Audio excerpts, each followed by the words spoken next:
بسم اللہ الرحمن الرحیم لا اقسم بهذا البلد وانت حل بهذا البلد ووالد وما ولد لقد خلقنا الانسان في كبد ايحسب ان لن يقدر عليه احد يقول اهلكت مالا لبدا ايحسب ان لم يره احد الم نجعل له عينين ولسانا وشفتين وهديناه النجدين فلاقتحم العقبة وما ادراك ما العقبة۔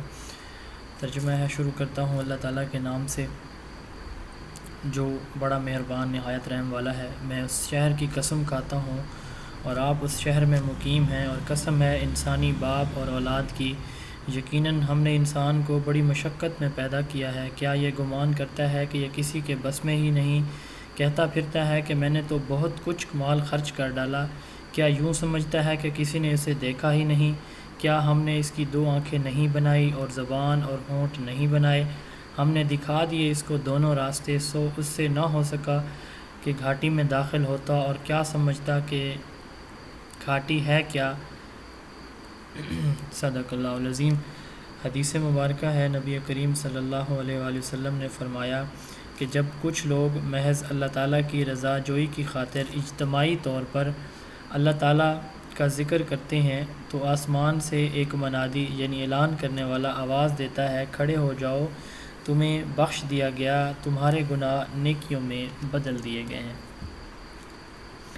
آج ہمارا سائیکالوجی کا لاسٹ دن ہے، انشاءاللہ ہمارا یہ چیپٹر آج کمپلیٹ ہو جائے گا۔ لرننگ سے ہم نے سٹارٹ کرنا ہے۔ اس چیپٹر کا جو ٹیسٹ ہے انشاءاللہ وہ کمنگ سنڈے کو، ایک تو کل سنڈے ہے، انشاءاللہ جو نیکسٹ سنڈے ہے تو اس سنڈے کو انشاءاللہ آپ کا اس چیپٹر کا ٹیسٹ ہوگا۔ سائیکالوجی اور فلاسفی یہ دو وہ چیپٹر ہیں، ہم جو کورس پڑھ رہے ہیں اس کے میں نے 9 ڈفرینٹ چیپٹرز بنائے ہوئے ہیں۔ تو ان 9 چیپٹرز میں اگر میں بات کروں کہ موسٹ امپورٹنٹ 2 چیپٹر کون سے ہیں جن میں سب سے زیادہ جہاں سے کویسچن آتے ہیں تو وہ سائیکالوجی اور فلاسفی ہے۔ تو سائیکالوجی ان میں سے ایک ہے، اس لیے اس کو اچھی طرح سے تیار کیجیے گا۔ گروپ کی ڈسکشن کو پازیٹیو رکھیں۔ ڈسکشن گروپ جو بنایا گیا تھا اس کا بیسک پرپز یہ ہے کہ آپ لوگ اس میں انٹریکٹیولی پارٹیسپیٹ کریں، جس کا کویسچن ہے ریلیونٹ ہے یا نہیں ہے، آپ کے کنسرن یا جو کرنٹ ٹاپک ہے اس سے ریلیونٹ ہے یا نہیں ہے۔ ہو سکتا ہے کہ کوئی میل یا فیمیل اس وقت کوئی اور چیپٹر یا ٹاپک پڑھ رہا ہو، اس کو کوئی کنفیوژن ہو۔ تو میں نے ابھی دیکھا وہ تھوڑی دیر پہلے تو ڈسکشن ہو رہی تھی آپ کی، تو ایک تو اس ڈسکشن کو پازیٹیو رکھیں، دوسرا اس کو پروڈکٹیو رکھیں، اور تیسرا سپورٹیو رکھیں، ایک دوسرے کو سپورٹ کریں تاکہ اگر کسی کو کوئی ایشو ہو تو اس کو مل جل کے آپ سالو کریں۔ کیونکہ میں ابھی دیکھا ہے کہ 80 میسیجز تھے وہاں پہ، تو میں سارے تو ریڈ نہیں کر سکا، لیکن رینڈملی میں نے درمیان میں سے کچھ دیکھیں۔ میں بھی کوشش کرتا ہوں جہاں پہ کوئی کویسچن ہو، اگر آپ لوگوں کے ایسے کویسچن جن کا جواب آپ کو اس گروپ میں نہ مل رہا ہو تو آپ بے شک مجھے پرسنلی میسیج کر سکتے ہیں، میں انشاءاللہ ضرور رپلائی کروں گا جیسے ریڈ کروں گا۔ تو لرننگ سے ہم نے سٹارٹ کرنا ہے۔ ہم نے بات کی تھی اس چیپٹر کے سٹارٹ میں ہی، پہلے بھی لرننگ کے بارے میں ہم نے پڑھا ہوا ہے کہ learning basically permanent change in behaviour ہے۔ یہ کسی ایکسپیرینس کی وجہ سے ہوتا ہے یا ٹیچنگ کی وجہ سے، یعنی میرا بیہیویئر اس میں کوئی بھی ایسی تبدیلی آتی ہے جو کہ میرے بیہیویئر کا پرماننٹ پارٹ بن جاتی ہے، تو اس کو ہم کیا کہتے ہیں؟ لرننگ کہتے ہیں۔ Learning is a permanent change in behaviour due to experience. یہاں پہ ٹیچنگ بھی آ سکتا ہے، ڈیو ٹو ٹیچنگ اور ایکسپیرینس۔ تو لرننگ کی کچھ ٹائپس ہیں۔ ویژول لرننگ، وہ لرننگ جو امیجز کے تھرو، پکچرز کے تھرو، ویژولز کے تھرو ہوتی ہے، اس کو ہم ویژول لرننگ کہتے ہیں۔ دوسری ہے آڈیٹری لرننگ، وہ لرننگ جو آڈیٹری اس کے نام سے ہی ظاہر ہے کہ یہ لسننگ سے ہوگی، ساؤنڈ سے، میوزک سے۔ تو آڈیٹری لرننگ وہ لرننگ ہے جو کہ لسننگ سے، ساؤنڈ سے یا میوزک وغیرہ سے ہوتی ہے۔ تھرڈ ون ہے verbal learning, learning by use of words in speech and writing. تو آپ کسی کی بات سن رہے ہیں یا آپ کوئی چیز پڑھ رہے ہیں، تو پڑھنے یا سننے کے بعد جو آپ کی لرننگ ہوتی ہے اس کو ہم وربل لرننگ کہیں گے۔ اس کے بعد ہے physical learning, learning through body, یعنی آپ کی باڈی کی موومنٹ کی موومنٹ سے، مسلز کی موومنٹ سے، ٹچ سے، جو لرننگ ہوگی اس کو ہم کیا کہیں گے؟ Physical learning. Learning through body, hand and sense of touch is called physical learning. Then ہے لیٹنٹ لرننگ. بیہیویئر ایک دفعہ اس میں کوئی تبدیلی آ جاتی ہے یا سیکھ لیا جاتا ہے، لیکن اس کو اس وقت تک ڈسپلے نہیں کیا جاتا جب تک اس کا کوئی ریوارڈ نہیں دیا جاتا. مجھے یہ کام آتا ہے، میں نہیں کروں گا، پہلے مجھے یہ چیز دیں، پہلے مجھے موبائل دیں، پھر میں آپ کو. بچہ کہتا ہے کہ میں آپ کو امی، آپ بھیا، باجی جو بھی ہے اس کی، تو اس کو میں آپ کو تب یہ جو ہے وہ کاؤنٹنگ سناؤں گا یا الفابیٹ سناؤں گا یا پہلا کلمہ سناؤں گا. چیز ایک سیکھ لی ہے لیکن اس وقت تک نہیں بتانی یا کر کے نہیں دکھانی جب تک اس کا کوئی انعام یا ریوارڈ نہیں دیا جائے گا. اس کو کہتے ہیں latent learning. Behaviour that is learned but not displayed until a reward is given. اس کے بعد ہے آبزرویشنل لرننگ. ابا حضور سگریٹ پی رہے ہیں، بچہ سگریٹ پی رہا ہے چھپ کے. ابا امی نماز پڑھ رہی ہیں تو بچی جو ہے امی کی چھوٹی سی اس کی بیٹی اس کو کاپی کر رہی ہے. تو لرننگ بائی واچنگ اور کاپینگ ادر وداؤٹ آؤٹ سائڈ ری انفورسمنٹ. کوئی اس کو ریوارڈ نہیں دے رہا، ماں نماز پڑھ رہی ہے، بیٹی بھی نماز پڑھ رہی ہے اس کو دیکھ کے، تو کسی ری انفورسمنٹ کے بغیر کسی کو دیکھ کے وہی کام کرنا، اس کو آبزرویشنل لرننگ کہتے ہیں. اس کے بعد ہے انیٹ لرننگ. وہ لرننگ جو کسی ایکسپیرینس کے بغیر ہو، کسی ری انفورسمنٹ کے بغیر ہو.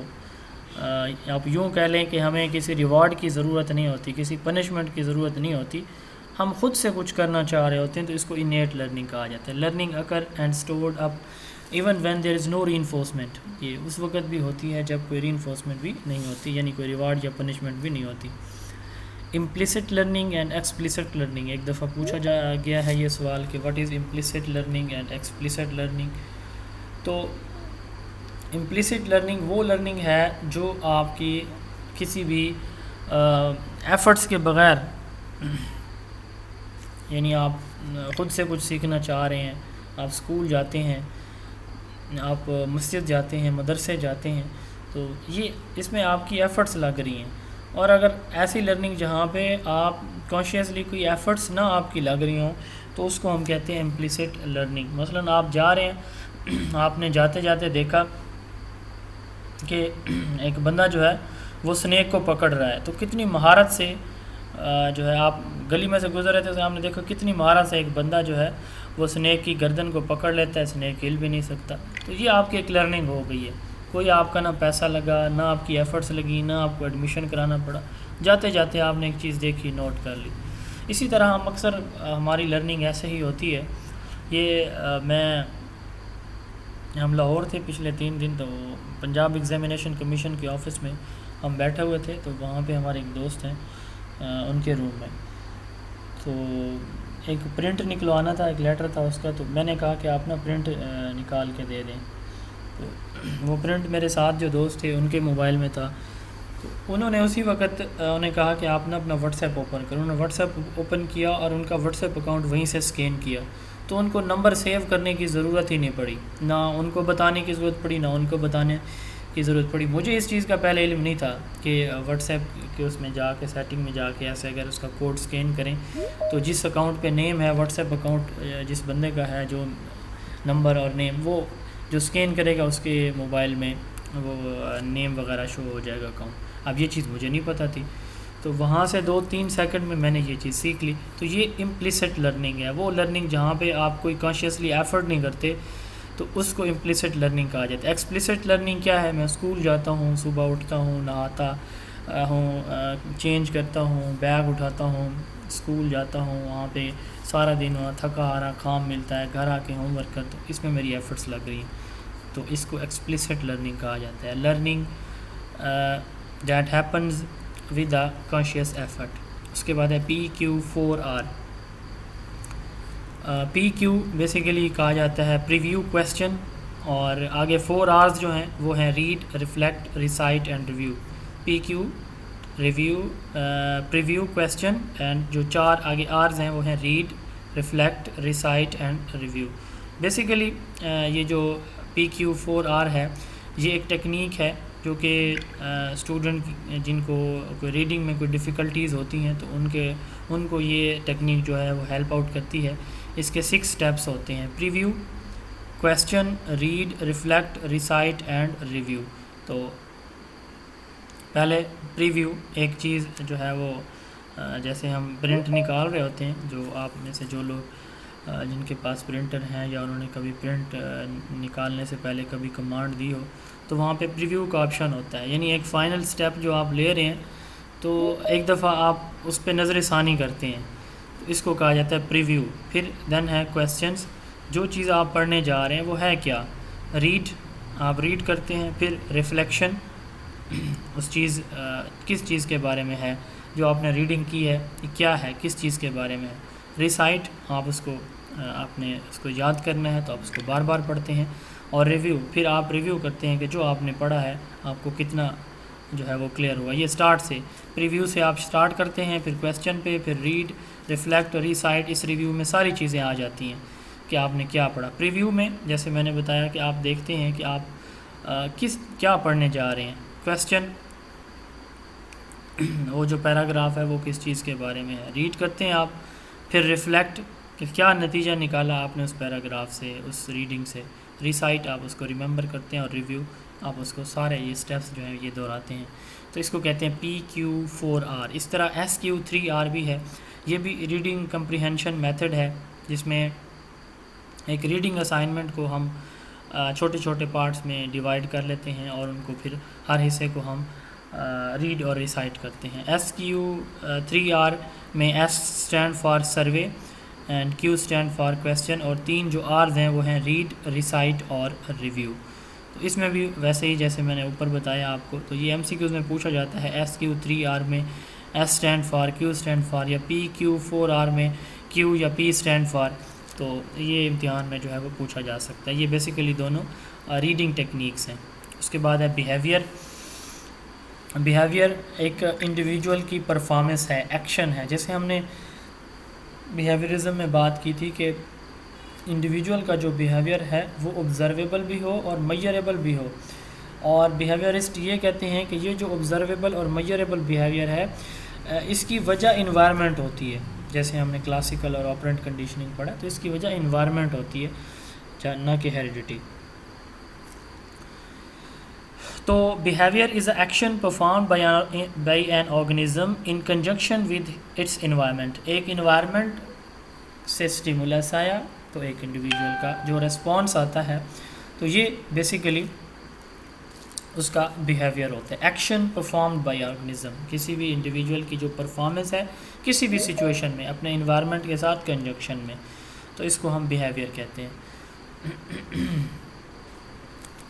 کوشش کیا کریں جلدی کلاس کو جوائن کر لیا کریں، کیونکہ پھر آپ کا سٹارٹ میں اگر کچھ چیزیں ایک دو سلائڈز رہ جائیں گی تو آپ یہ سمجھیں گے کہ میں نے آج کا لیکچر لے لیا، تو پھر کچھ چیزیں اسکپ ہو جاتی ہیں، اور اگر اسکپ ہو جائیں تو لازمی آپ پلیز جو ہے وہ لیکچر سن لیا کریں جو ریکارڈڈ لیکچر ہے۔ پچھلے 2 دن میری شدید مصروفیت اور سفر کی وجہ سے لیکچر آپ کے لیٹ اپلوڈ ہوئے، انشاءاللہ آئندہ ٹائم پہ ہی ہوں گے۔ میں نے وہ پچھلے دونوں آج کلاس سے پہلے شیئر کر دیے ہیں، آئندہ انشاءاللہ کلاس کے فوراً 1 گھنٹے بعد یہ اپلوڈ ہو جایا کریں گے۔ تو کیوئنگ، سگنل، کہ جیسے ہمارے گھر مہمان آئے ہوئے ہوں تو گھر کا کوئی بڑا جو ہے وہ بچوں کو اشارے سے روک رہا ہوتا ہے کہ نہیں آپ نے ان کے پاس نہیں جانا۔ جب وہ کوئی مہمان اسپیشلی کھانا کھا رہے ہوں تو ہم بچوں کو روک رہے ہوتے ہیں کہ نہیں، اگر ان کے ساتھ کوئی بچے ہوں تو ہمارے بچے ہو گئے، اس لیے بچے بچوں کی طرف اٹریکٹ ہوتے ہیں، تو ہم اشاروں سے روک رہے ہوتے ہیں۔ بچہ کوئی چیز سنا رہا ہے تو ہم اشاروں سے اس کو داد دے رہے ہوتے ہیں۔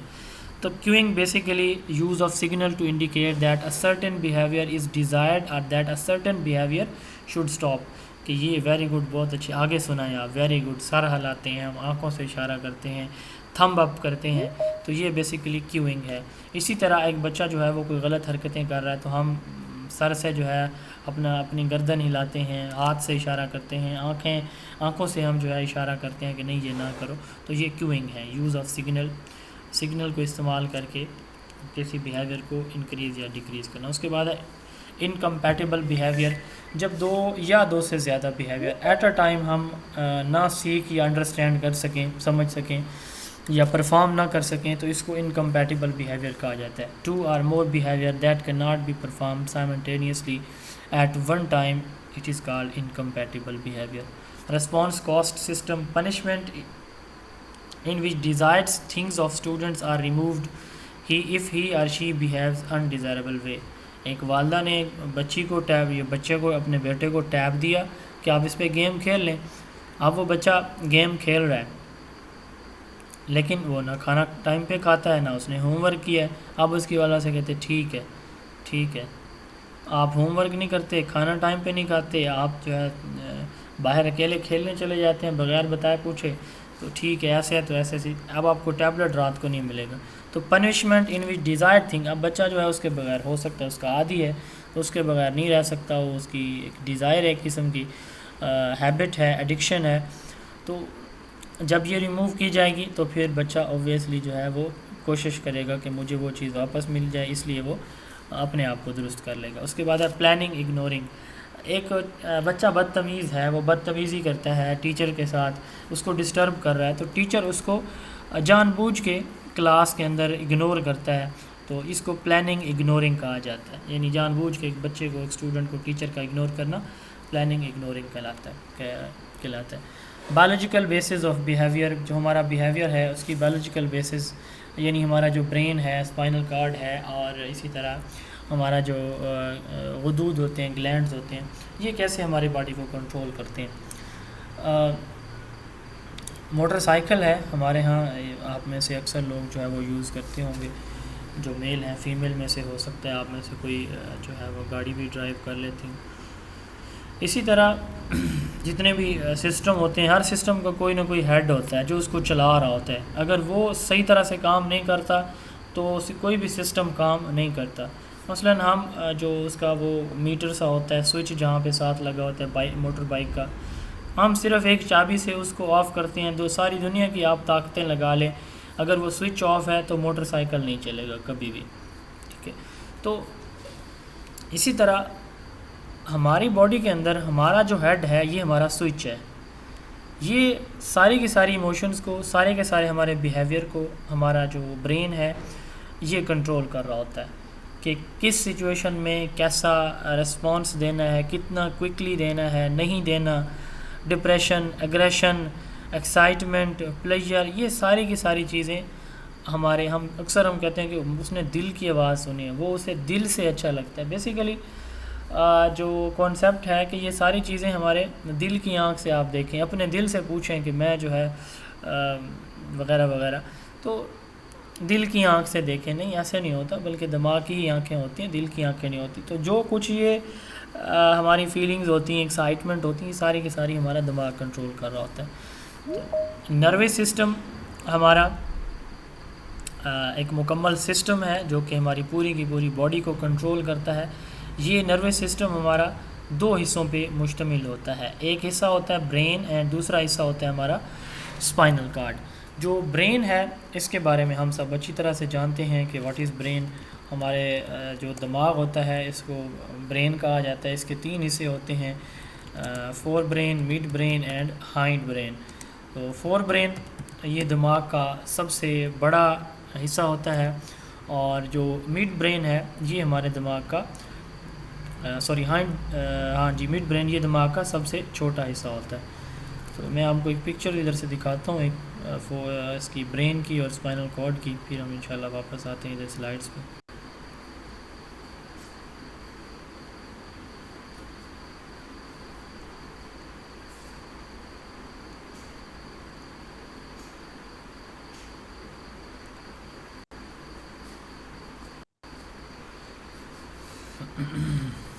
جی سکرین نظر آ رہی ہے آپ لوگوں کو؟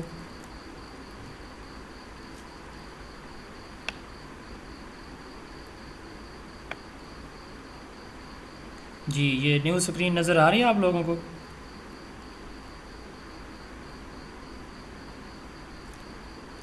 جی پلیز. جی سر آ رہی ہے. جی یہ اگر آپ یہاں پہ دیکھیں اس ڈائیگرام کو، چلیں میں زوم کر لیتا ہوں تھوڑا سا. یہ ہمارا برین ہے سارا، ٹھیک ہے. آپ اس برین کے نیچے سے دیکھیں، یہاں سے آپ کو اس کی جڑیں نظر آ رہی ہیں. یہ ہمارے جو فیس کے مسلز ہیں ان کے ساتھ ہمارے برین کی نروز اٹیچ ہیں. یہ ہمارا برین ہے. اس برین کے نیچے یہ اسپائنل کارڈ ہے. یہ جو ایریا ہے یہ نظر آ رہا ہے آپ کو یہاں پہ. یہ دیکھیں اس ڈائیگرام میں، یہ جہاں پہ آپ دیکھیں تو یہ جو نالی سی آپ کو نظر آ رہی ہے یہ اسپائنل کارڈ ہے. اس کو ہم حرام مغز کہتے ہیں. ریڑھ کی ہڈی کے اندر ہوتا ہے یہ. تو اس کو حرام مغز کہا جاتا ہے۔ یہ ہمارا جو نروس سسٹم ہے اس کے یہ دو امپارٹنٹ پارٹس ہیں، ان کو ہم انشاءاللہ اب آگے ڈسکس کریں گے سلائیڈ میں۔ تو یہ پہلے آپ نے دیکھ لیا، تھوڑا سا آئیڈیا آپ کو ہو گیا ہوگا۔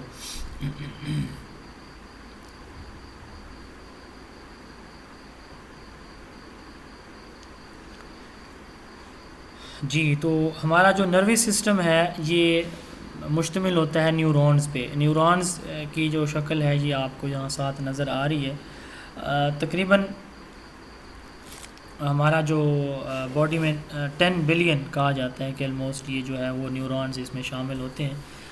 Nervous system is a system made up of neuron and glial cell which function as a transmission of information between mind and parts of the body. تو ہمارا جو نروس سسٹم ہے یہ مشتمل ہوتا ہے نیورونز پہ۔ یہ نیورون کا سٹرکچر ہے، یعنی ایک جو سیل ہے اس کا نیورون کا، تو یہ اس طرح کا ہوتا ہے۔ اس کے 3 حصے ہوتے ہیں، آگے جا کے ابھی دیکھیں گے۔ گلائل سیل وہ سیل جو ان نیورونز کو سپورٹ دیتے ہیں، یعنی باڈی کے وہ سیلز جو ان نیورونز کو، ان نالیوں کو کیا کرتے ہیں، چھوٹے چھوٹے سٹرکچرز کو سپورٹ دیتے ہیں، ان کو گلائل سیل کہا جاتا ہے۔ اب نیورونز کیا ہیں؟ نیورونز آر سیلز، یہ سیلز ہیں which function as a network of transmission medium. ان کے اگر آپ دیکھیں نا تو یہ یہاں پہ لکھا ہوا ہے سوما، یہاں پہ لکھا ہوا ہے ڈینڈرائٹس، یہاں پہ لکھا ہوا ہے ایکزون ٹرمینل، یہ ایکزون ہے۔ تو اس کے 3 میجر حصے ہوتے ہیں، ایک ہوتا ہے ایکزون، ایک ہوتا ہے ڈینڈرائٹ، اور درمیان میں ان کے ہوتا ہے سومیٹک سیل یا سومیٹک باڈی، یا سوما بھی اس کو کہا جاتا ہے، سیل باڈی بھی کہا جاتا ہے۔ تو بیسیکلی ڈینڈرائٹس جو ہیں یہ انفارمیشن کو ریسیو کرتے ہیں، یعنی یہ ایک جیسے زنجیر نہیں ہوتی، زنجیر کی چھوٹی چھوٹی کڑیاں آپس میں جڑی ہوتی ہیں اور وہ اس کی لینتھ بڑھتی چلی جاتی ہے۔ تو آپ سمجھ لیں زنجیر کی جو ایک کڑی ہے نا وہ ہوتا ہے ہمارا نیورون ہوتا ہے۔ ہماری پوری باڈی میں جتنی سارے ہماری باڈی کی میں جو ہیں نروس سسٹم کی چھوٹی چھوٹی جو ہے وہ زنجیریں ہیں، تو ایک جو کڑی ہے اس زنجیر کی، اس کو کیا کہا جائے گا؟ نیورون کہا جائے گا۔ اب ایک کڑی کے 2 حصے ہوتے ہیں، ایک طرف سے وہ جڑی ہوئی ہے، پیچھے سے جڑی ہوئی ہے، اور پھر آگے سے بھی جڑی ہوئی ہے۔ تو پیچھے سے انفارمیشن جو حصہ اس کا لیتا ہے نیورون کا، اس کو کیا کہا جاتا ہے؟ اس کو ڈینڈرائٹس کہا جاتا ہے۔ یہ انفارمیشن کسی بھی طرف سے لیتا ہے اور پھر اس کو آگے منتقل کر دیتا ہے۔ تو جو حصہ اس کا منتقل کرتا ہے انفارمیشن کو اس کو ایکزون کہتے ہیں، ایگزٹ سے ایکزون، یہ ایگزٹ کرتا ہے یعنی آگے منتقل کرتا ہے اس انفارمیشن کو۔ اور سیل باڈی یہ وہ اس کا حصہ ہوتا ہے جہاں پہ جو انفارمیشن ہوتی ہے اس کی ڈینڈرائٹ سے آتی ہے ہماری، تو یہاں پہ تھوڑی دیر کے لیے جو ہے وہ اس میں ہوتا ہے نیوکلیس ہوتا ہے، اس حصے میں کیمیکل مشینری ہوتی ہے، تو یہاں سے اس کی پروسیسنگ ہو کے یہ انفارمیشن آگے چلتی ہے۔ تو ڈینڈرائٹس انفارمیشن کو ریسیو کرتے ہیں، ایکزون جو ہے وہ اس کو آگے منتقل کرتے ہیں۔ سوما یا سیل باڈی یہ اس کا آپ کہہ لیں کہ انٹرنل سٹرکچر ہوتا ہے جہاں پہ اس کے سیل کا نیوکلیس ہوتا ہے۔ نیوکلیس سمجھ لیں کہ جس طرح ہمارے برین کا، ہماری باڈی کا بادشاہ ہمارا برین ہوتا ہے، تو ایک سیل کا بادشاہ اس کا نیوکلیس ہوتا ہے۔ تو 3 حصے ہوتے ہیں، MCQs میں پوچھا جا سکتا ہے کہ ہمارے نیورون کے کتنے حصے ہوتے ہیں۔ ڈینڈرائٹس جو انفارمیشن لیتے ہیں، ریسیو کرتے ہیں یہ حصے، پھر اس کو سوما کے بعد آگے منتقل کر دیتے ہیں، کون کرتے ہیں؟ ایکزون کرتے ہیں۔ اس کے بعد ہے ڈویژن آف نروس سسٹم۔ ہمارا جو نروس سسٹم ہے اس کے 2 حصے ہوتے ہیں، ایک ہوتا ہے سینٹرل نروس سسٹم جس کو ہم CNS کہتے ہیں، اور دوسرا ہوتا ہے پیریفیرل نروس سسٹم۔ جو سینٹرل نروس سسٹم ہے اس کے 2 حصے ہوتے ہیں، ایک حصہ ہوتا ہے برین اور دوسرا ہوتا ہے اسپائنل کارڈ۔ اور جو پیریفیرل نروس سسٹم ہے یہ پوری کی پوری جو ہماری باڈی کے اندر جتنی بھی رگیں ہوتی ہیں یہ ساری کی ساری ہمارا پیریفیرل نروس سسٹم کہلاتی ہیں۔ یہ میں دوبارہ آپ کو ایک ڈائیگرام دکھاتا ہوں تاکہ یہ چیز مزید آپ کو کلیئر ہو جائے CNS اور PNS کی۔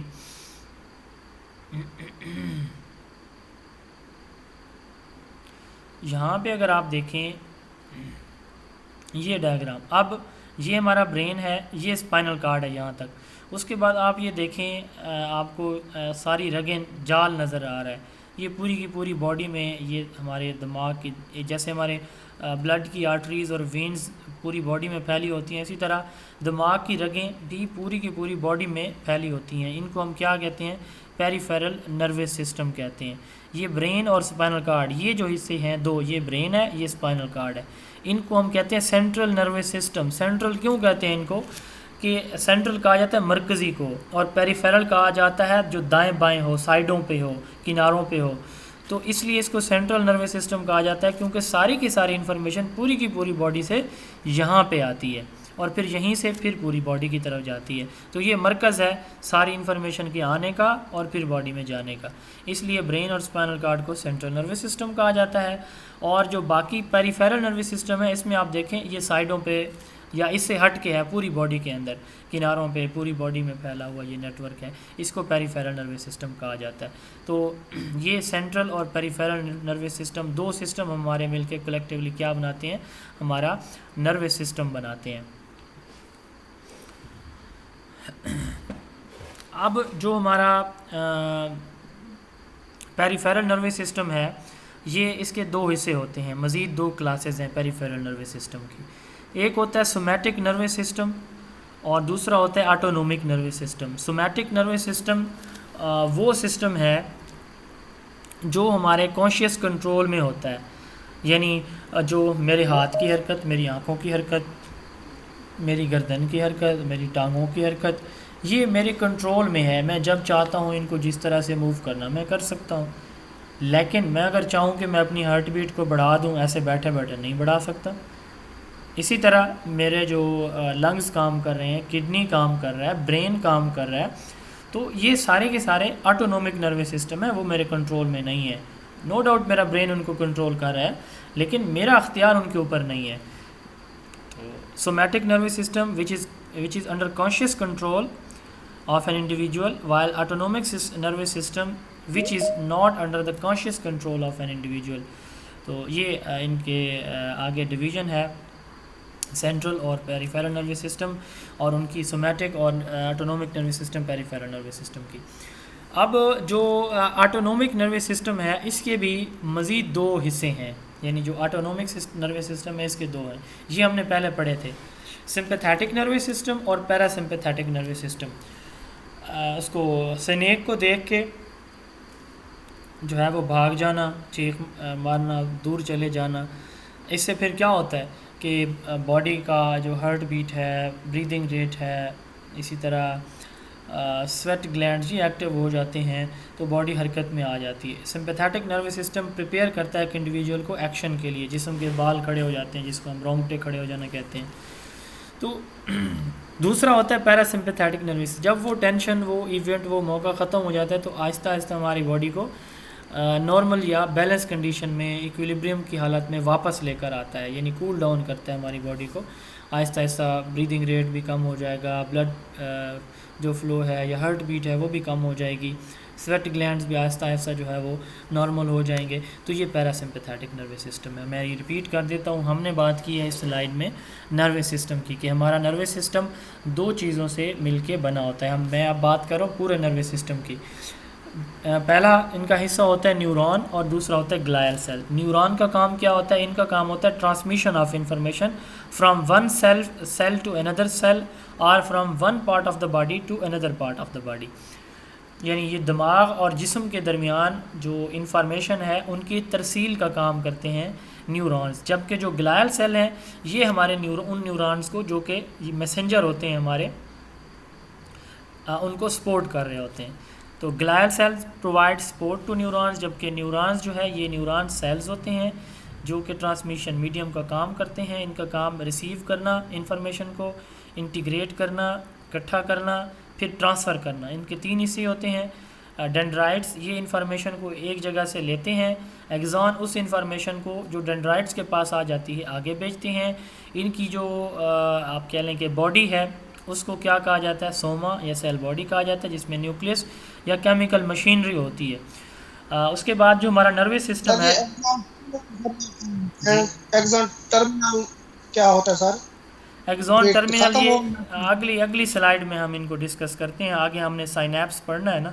تو ایگزون ٹرم چلے میں بتا دیتا ہوں، یہ چھوٹے چھوٹے نوب لائک دانے دار سٹرکچرز ہوتے ہیں جو کہ اس میسج کو آگے کنوے کرتے ہیں. یہ اگلی سلائیڈ میں دکھاتا ہوں آپ کو ڈیٹیل میں. ڈویژن آف، اب یہ جو سر نروس یہ سسٹم ہے ہمارا، ہم نے نیوران سر جی جی کوشچن جی جی سر، جو نیورانز ہوتے ہیں یہ ایک ہی جگہ پر دماغ کے اندر فکس ہوتے ہیں یا ان کی موومنٹ ہوتی ہے جی فکس جب ہوتے یہ ہیں، فکس انفارمیشن ہوتے ہیں، پرووائڈ کر رہے ہوتے ہیں؟ فکس ہوتے ہیں نیوران، فکس ہوتے ہیں، لیکن ان کے اندر سے میسج آگے موو کرتا ہے. جیسے ہمارے پوسٹ آفس یعنی کہ فکس ایک ہیں، دوسرے کے ساتھ کنیکٹڈ ہوتے ہیں. کنیکٹڈ ہوتے ہیں بالکل. یہ اس کا کنیکشن کو سائنیپس کہا جاتا ہے. اگلی سلائیڈ میں یہ موجود ہے. یہ ٹھیک برین کے بعد کی سلائیڈ ہے. یہ یہاں پہ فنکشن آف نیوران میں ہم دیکھیں گے کہ یہ کیسے کام کرتے ہیں. یہ ہم دیکھیں گے. ابھی تھوڑا سا آپ لوگ ویٹ کریں انشاءاللہ. یہ سارے کویسچن جی سر 7ویں کلاس کی سائنس میں پڑھا تھا جی آج سے کئی سال پہلے، جی تھوڑا تھوڑا یاد آ رہا ہے. اچھا چلیں، شکر ہے.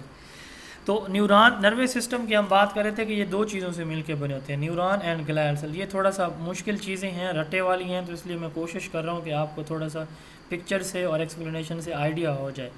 تو بعد میں آپ پڑھیں گے. جو لوگ بایو کے ہیں ان کے لیے تو کوئی ایشو نہیں ہے. جو میتھ فزکس کے یا آرٹس کے ہیں ان کے لیے بہت مشکل ہے یہ چیز یاد کرنا، اس لیے اس کو تھوڑا توجہ سے سنو گے تو ہیں آسان. تو وہ جو نروس سسٹم ہے یہ نیوران اور گلیال سیل سے مل کے بنا ہے. اب اس کی آگے جو ڈویژن ہے، کتنے حصوں میں یہ تقسیم کیا ہوا ہے؟ 2 حصوں میں. پہلا ہے central nervous system, brain and spinal card. میں نے آپ کو دماغ بھی دکھایا، اسپائنل کارڈ بھی دکھایا. دوسرا اس کا حصہ کیا ہوتا ہے؟ پیریفیرل نروس سسٹم، کہ یہ ڈفرینٹ جو ان کی شاخیں ہیں پورے باڈی میں پھیلی ہوئی، ان کو کیا کہا جاتا ہے؟ پیریفیرل نروس سسٹم کہا جاتا ہے. کون بتائے گا کہ سی این ایس کو سینٹرل کیوں کہا جاتا ہے اور پی این ایس کو پیریفیرل کیوں کہا جاتا ہے؟ جی جلدی سے پلیز، کون بتانا چاہتا ہے؟ سر یہ سی این ایس جو ہوتے ہیں یہ اسپائنل کارڈ کے ساتھ اٹیچ ہوتے ہیں، تو اس وجہ سے انہیں سینٹرل کہتے ہیں. جی اور یہ پی این ایس جو ہوتے ہیں یہ جسم کے باقی حصے میں یہ پھیلے ہوئے ہوتے ہیں، صحیح ہے. تو اس اس طرح بھی وجہ ہو سے سکتا ہے کہ برین اور اسپائنل کارڈ درمیان میں ہوتے ہیں باڈی کے، اس لیے سینٹرل ہے. ہاں جی نہیں اور یہ پیرا جی جی اور پیرافرل نروس سسٹم اس لیے کہ سر جی وہ جو نیٹ ورک ہوتا ہے وہ دائیں بائیں پھیلا ہوا ہوتا ہے، اس لیے اسے پیریفرل نروس سسٹم کہتے ہیں. ہاں جی میں نے بتایا کہ سینٹرل اس لیے ان کو کہا جاتا ہے کیونکہ سارے جسم سے انفارمیشن ان کے پاس آتی ہے اور پھر یہ پروسیس کرتے ہیں اس کو اور پھر واپس سارے جسم میں بھیجتے ہیں. تو یہ مرکز ہیں، اس لیے ان کو سینٹرل ٹھیک کہا ہے سر، جاتا ہے. ٹھیک ہے. جبکہ پیریفیرل میں نے کہا کہ وہ چیزیں ہوتی ہیں، وہ اسٹرکچر ہوتی ہیں جو سائڈوں پہ ہوتے ہیں، کناروں پہ ہوتے ہیں، تو اینڈ تک ہوتے ہیں ہر جگہ جسم کے حصوں میں، تو ان کو پیریفیرل کہا جاتا ہے.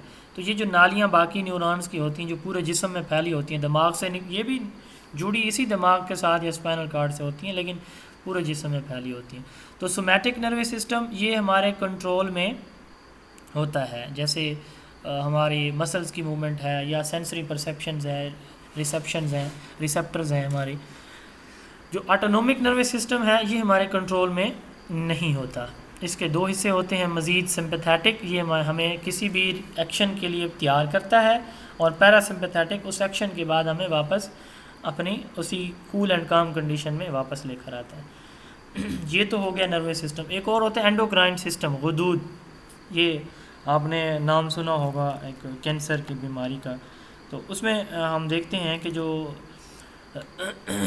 کینسر کے یہ جو گلینڈز ہوتے ہیں موسٹلی، تو ان کی جو ہے ڈویژن ہوتی رہتی ہے، سیل بڑھتے رہتے ہیں اور ان کنٹرولڈ جو ڈویژن ہے یہ چلتی رہتی ہے. جس باڈی کو ضرورت ہی نہیں ہے وہ چلتی رہتی ہے. اس کی پھر آگے کچھ ٹائپس ہیں.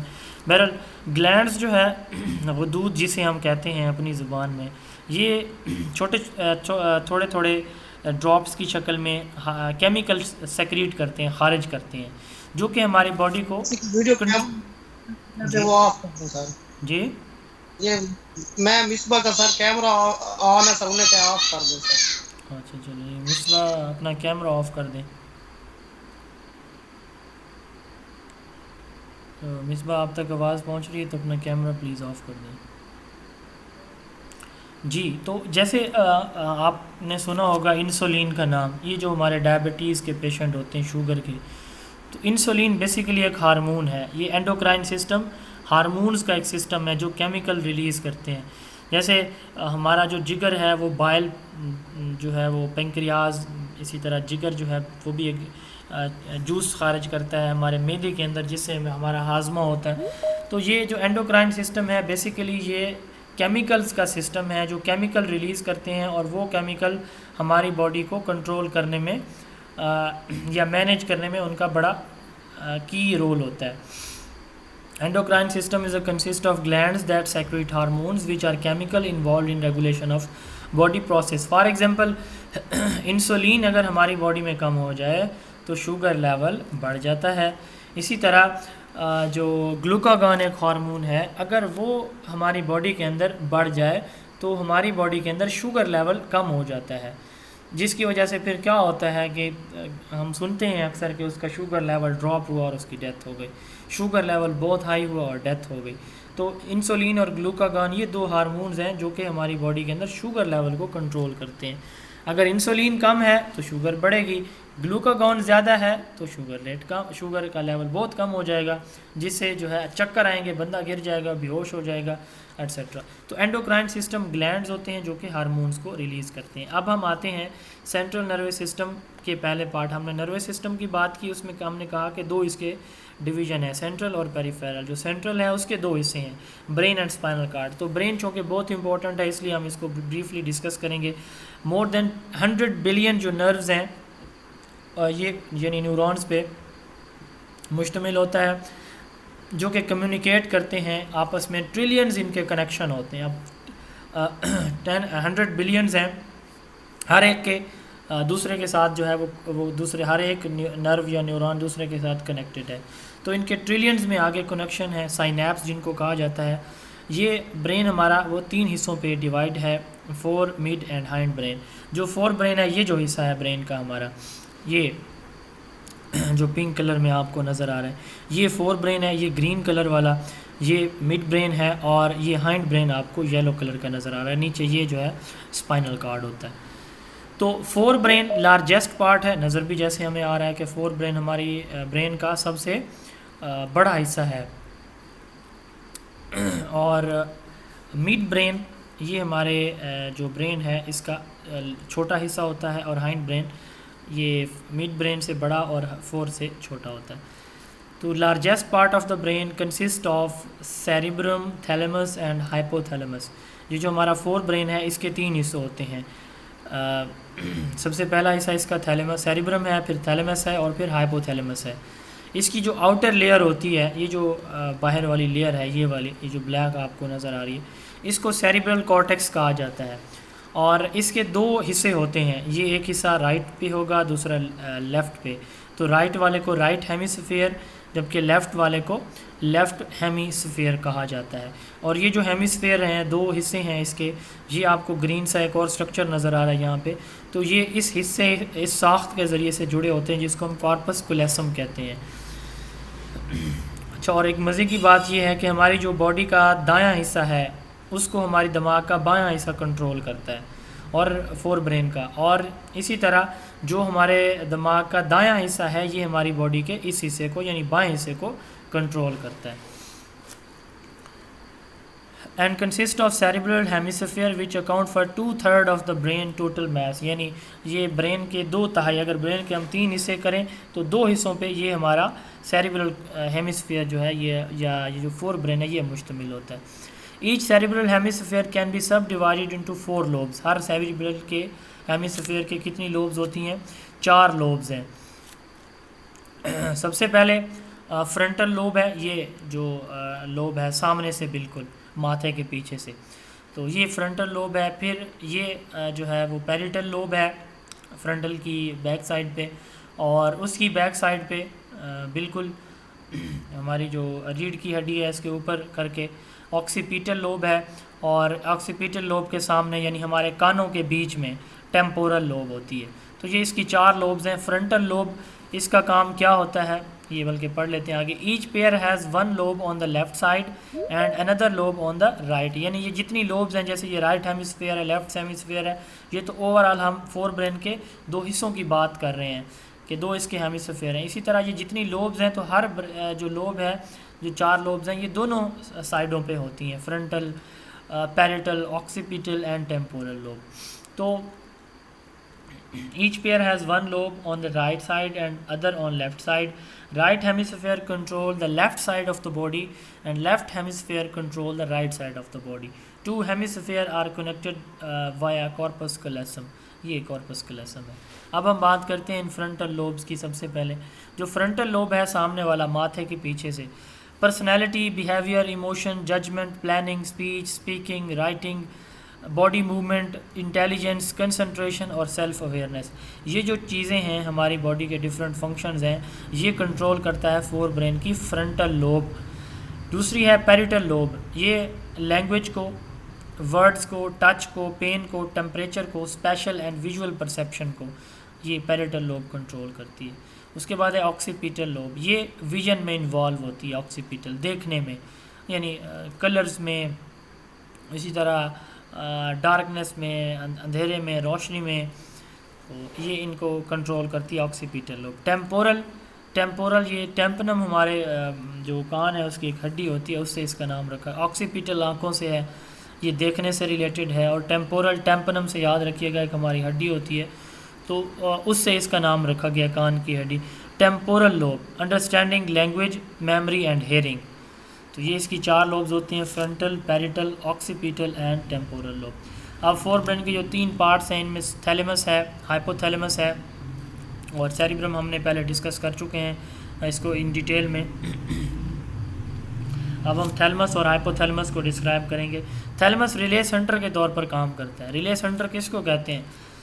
جیسے ہمارے ہاں مسافر خانے ہوتے ہیں, یہاں سے گئے وہاں پہ تھوڑی دیر ریسٹ کیا اور پھر آگے چل دیا. پرانے زمانے میں بہت یہ ہوتے تھے مسافر خانے, چونکہ وہاں پہ اس وقت جو سفر ہوتے تھے وہ پھر دنوں میں ہوا کرتے تھے. یہاں سے جو لاہور جاتا تھا تو وہ ہفتہ اسے لگتا تھا, تو وہ رستے میں مسافر خانوں میں آرام کرتے تھے.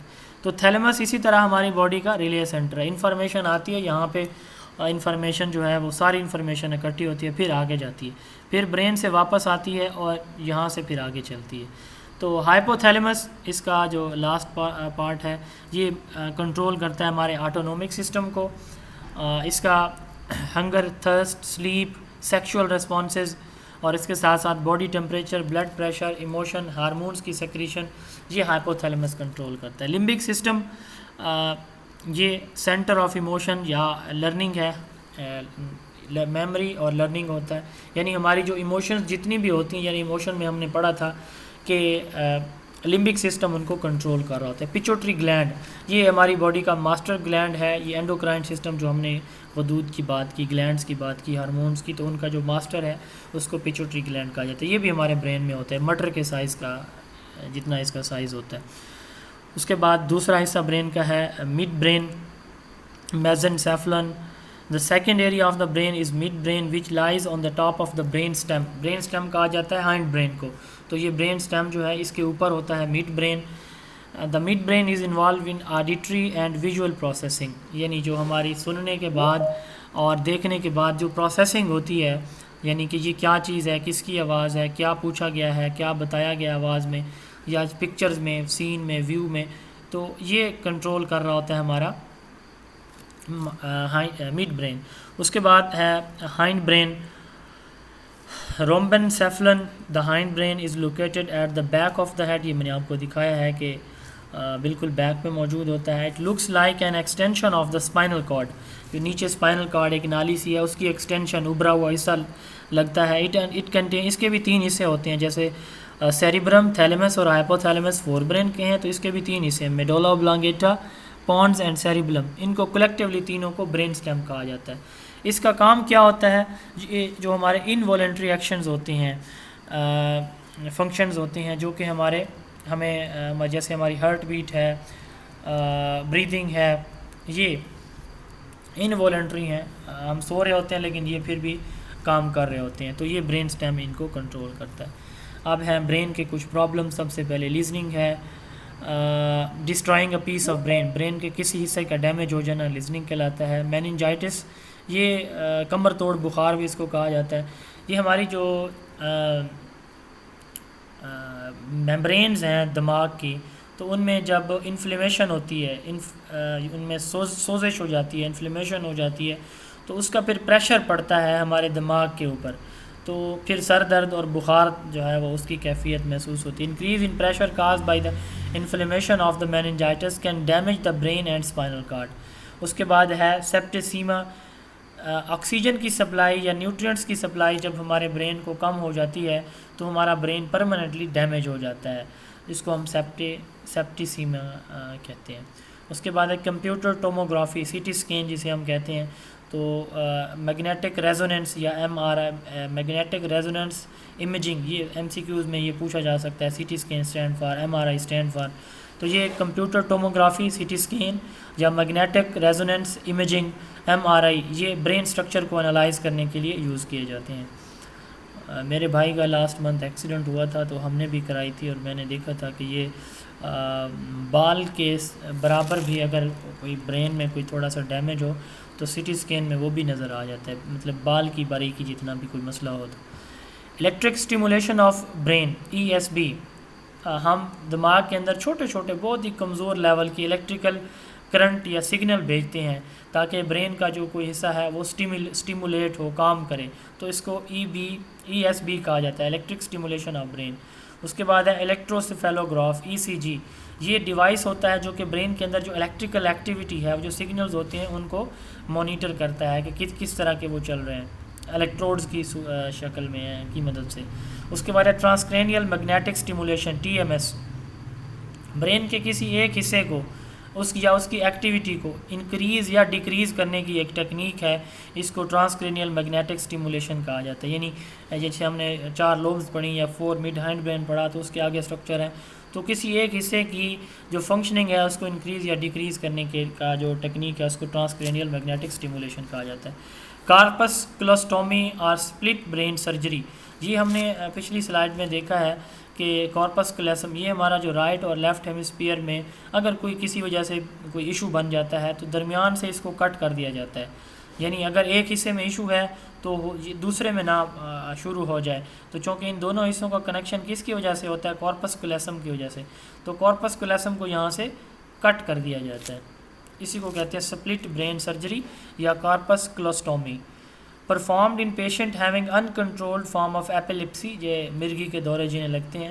دا فریکوینٹ سیزرز، دورے جو مسلسل یا وقفے کے بعد، ہر گھنٹے بعد، ہر روز جو دورے سے پڑتے ہیں، جو کہ برین کی دونوں سائڈ کو افیکٹ کر رہے ہوتے ہیں، تو پھر کارپس کلیسم کو درمیان سے کٹ کر دیا جاتا ہے. اس کے بعد اب ہے فنکشن آف نیوران. وہ جو ہم نے اسٹارٹ میں نیوران دیکھا کہ یہ نیوران کی ہم نے ساخت دیکھی تھی، اب یہ کام کیسے کرتا ہے، ڈینڈرائٹ سے انفارمیشن کیسے آتی ہے، ایگزان اس کو آگے کیسے بھیجتا ہے. اس کو ہم جو ہے ان دو نیورانز جس جگہ پہ ملتے ہیں، یہ دیکھیں یہ ایک نیوران ہے، یہ دوسرا نیوران ہے. اب یہ دونوں اس جگہ پہ مل رہے ہیں، تو جس جگہ پہ 2 نیوران آپس میں جوائنٹ ہوتے ہیں، اکٹھے ہوتے ہیں، اس کو سائنیپس کہا جاتا ہے. نیورو ٹرانسمیٹر مالیکیول ایک اور امیج میں آپ کو دکھاتا ہوں اور پھر ہم ادھر آئیں گے واپس.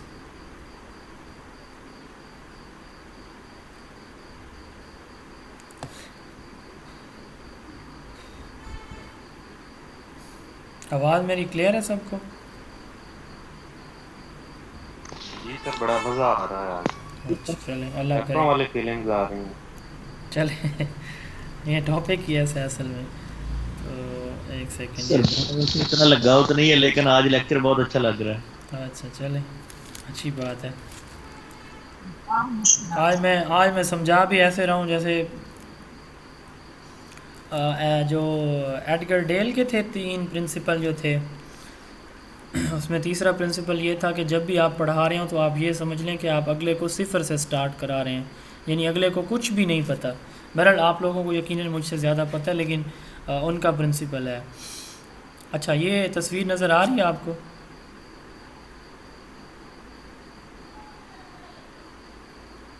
جی سر آ رہی نظر. اچھا، یہ ایک جو ہم نے ابھی پچھلی سلائیڈ میں دیکھا تھا اس کو ایگزون کو، تو ایک ایگزون کی وہ جو چھوٹے چھوٹے سٹرکچر اس کے بنے ہوئے تھے، تو وہ ایک سٹرکچر ہے.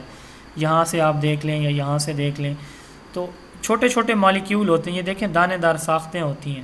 یہ بیسیکلی وہ ساختیں ہیں جو پوچھ رہے تھے آپ میں سے کسی نے کویسچن کیا کہ یہ ہمارے نیورون موو کرتے ہیں، نہیں، نیورون کے اندر یہ ساختیں موو کرتی ہیں جن کو ہم کیا کہتے ہیں، نیورو ٹرانسمیٹر مالیکیول. جیسے بجلی کی تاروں میں کرنٹ گھومتا ہے، اسی طرح اسی رفتار سے 120 میٹر پر سیکنڈ کی سپیڈ سے یہ جو میسج ہے یہ موو کرتے ہیں. یا آپ یوں سمجھ لیں کہ یہ جو دانے ہیں ہماری باڈی کے اندر 120 میٹر پر سیکنڈ کی رفتار سے گھومتے ہیں. مثال سے میں سمجھاتا ہوں. کانٹا چبھتا ہے، ابھی تھوڑا سا ٹچ ہوتا ہے ہمارے پاؤں کے ساتھ، فنگر یا تھمب کے ساتھ، تو ہم فوراً اپنا وہ جو پاؤں ہم نے زور سے رکھنا ہوتا ہے ہم نہیں رکھتے. اب یہ 1 سیکنڈ کا آئی تھنک کہ کوئی 10واں یا 50واں حصہ ہوتا ہے جس میں ہمیں فیل بھی ہو جاتا ہے اور ہمارے دماغ تک میسج بھی پہنچ جاتا ہے. دماغ واپس ہمارے پاؤں کو آرڈر بھی دے دیتا ہے کہ بھائی پاؤں نہیں رکھنا ورنہ یہ چپ جائے گا. تو 120 میٹر کی رفتار سے یہ جو دانے دار ساختیں ہیں یہ ہمارے نیورونز میں موو کرتی ہیں اور ہمارے ہر سیل تک یہ پہنچتے ہیں. ان کو کہا جاتا ہے نیورو ٹرانسمیٹر مالیکیول. اب یہ ایک نیورون ہے، یہ دوسرا نیورون ہے یہاں پہ، تو یہاں سے میسج آئے گا. یہ دیکھیں یہ میسج اس دانوں کی شکل میں ہے جن کو نیورو ٹرانسمیٹر مالیکیول کہا جاتا ہے. ایک ابھی تعریف ہم پڑھیں گے میمبرین پوٹینشیل. تو ایک سائڈ پہ یہ دانوں کی ساختیں کم ہوتی ہیں، دوسری سائڈ پہ زیادہ ہوتی ہیں، تو پھر آٹومیٹکلی یہ اس سائڈ پہ جس سائڈ پہ یہ کم ہوتی ہیں وہاں سے نکل کے دوسری سائڈ میں موو کرتے ہیں. یہ چھوٹے چھوٹے مالیکیول یہ دیکھیں یو شیپ ساختیں یہ جو ہے آگے سے اوپن ہو جاتی ہیں جن کو ریسیپٹر کہا جاتا ہے. یہ ان کو فوراً موصول کرتے ہیں. یہ ڈینڈرائٹس ہیں، ٹھیک ہے، یہ ڈینڈرائٹس ہیں، یہ موصول کریں گے اور آگے پھر دیں گے اگزان کو، اسی طرح اگزان اگلا اگزان، اسی طرح اگلے ڈینڈرائٹس کو پھر آگے یہ انفارمیشن دیتا جائے گا. تو یہ بیسیکلی ایک سٹرکچر ہوتا ہے ہمارے یا فنکشن ہوتا ہے ہمارے نیورون کا. تو واپس ہم اپنی سلائیڈ پہ آتے ہیں.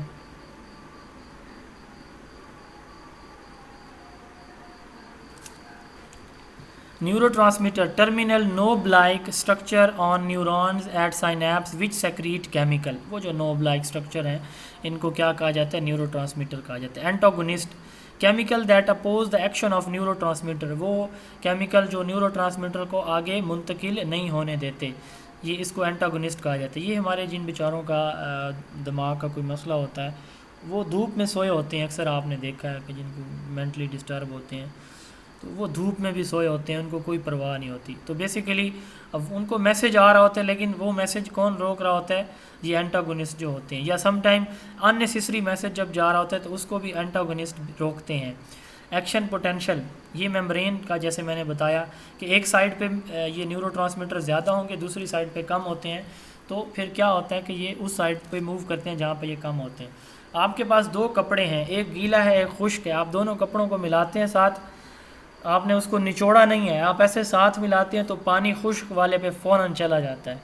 اسی طرح ایک میمبرین میں یہ زیادہ ہوتے ہیں دوسرے میں نہیں ہوتے، تو دوسری میں پھر یہ چلے جاتے ہیں. جس میں زیادہ ہوتے ہیں وہ ایکشن پوٹینشیل کی شکل میں ہوتی ہے جس نے منتقل کرنے ہوتے ہیں. Neuron membrane potential caused by ions suddenly flowing in and out of the neuron. اس کے بعد ایبسولوٹ ریفریکٹری پیریڈ، ایک نیورون آگے منتقل یا ٹرانسمٹ ہوا، اس کے ٹرانسمٹ ہونے یا آگے پہنچنے اور نئے کے سٹارٹ ہونے کے کا جو پیریڈ ہے، ڈیوریشن ہے، اس کو ہم کیا کہتے ہیں، absolute refractory period. Minimum period after an action potential during which another action potential can begin. Huxley and Hodgkin نے مائکرو الیکٹروڈز، یہ جیسے ہمارے ہاں سیل نہیں ہوتے تو ایک سائڈ پہ پلس لکھا ہوتا ہے، ایک سائڈ پہ بیٹری کے سیل، ریموٹ کے سیل، تو ایک سائڈ پہ جمع لکھا ہوتا ہے دوسری سائڈ پہ نفی. یہ بیسیکلی الیکٹروڈ ہوتے ہیں جن کو پازیٹیو اور نیگیٹو کہا جاتا ہے. اذان ہو جائے تھوڑا سا ویٹ کیجیے گا.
اچھا جی، ہاٹکن اینڈ ہگزلے نے مائکرو الیکٹروڈ کو یوز کیا اور جو الیکٹریکل ایکٹیویٹی ہے ہمارے نیورونز کی ان کو پہلی مرتبہ انہوں نے ریکارڈ کیا تھا.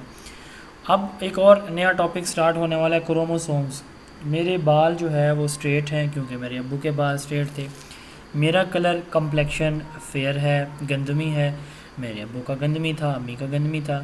میری ہائٹ زیادہ ہے یا اتنی ہے جتنی میرے ابو کی تھی، ایٹسیٹرا. وہ خصوصیات جو والدین سے بچوں میں منتقل ہوتی ہیں، بیسیکلی وہ ہمارے پیرنٹس کے سیلز میں جینز ہوتے ہیں، کروموسومز ہوتے ہیں، تو وہ رسپانسیبل ہیں خصوصیات کی منتقلی کا. ایک سنگل جو سپرم ہے اس کے اندر ملینز آف ہمارے جو ہیں وہ کریکٹرز ہوتے ہیں، یعنی ہمارے سر کے بالوں کے رنگ، سائز، اسٹرکچر، شیپ ایٹسیٹرا سے لے کر ہمارے پاؤں کے ناخن تک، ناخن کا سائز، ناخن کا کلر، اور اس کے ساتھ ساتھ پوری باڈی میں جتنی بھی ہمارا جو اسٹرکچر ہیں، چاہے وہ جو ہیں نظر آتے ہیں یا نہیں آتے، تو یہ سارے کے سارے ان کی جو خصوصیات ہوتی ہیں وہ ہمارے پیرنٹ سے آف سپرنگ میں، والدین سے بچوں میں منتقل ہوتی ہیں. تو یہ کروموسومز رسپانسیبلز ہوتے ہیں اس انفارمیشن کے ٹرانسفر کا. Chromosomes are thread like structure. یہ میں آپ کو ایک دفعہ دکھا دیتا ہوں. کروموسومز جو سائنس والے ہیں ان کو تو اچھی طرح سے آئیڈیا ہوگا کہ کروموسومز کیا ہوتے ہیں. جو آرٹس والے ہیں تو ان کو میں ایک نظر جو ہے وہ دکھا دیتا ہوں کروموسومز.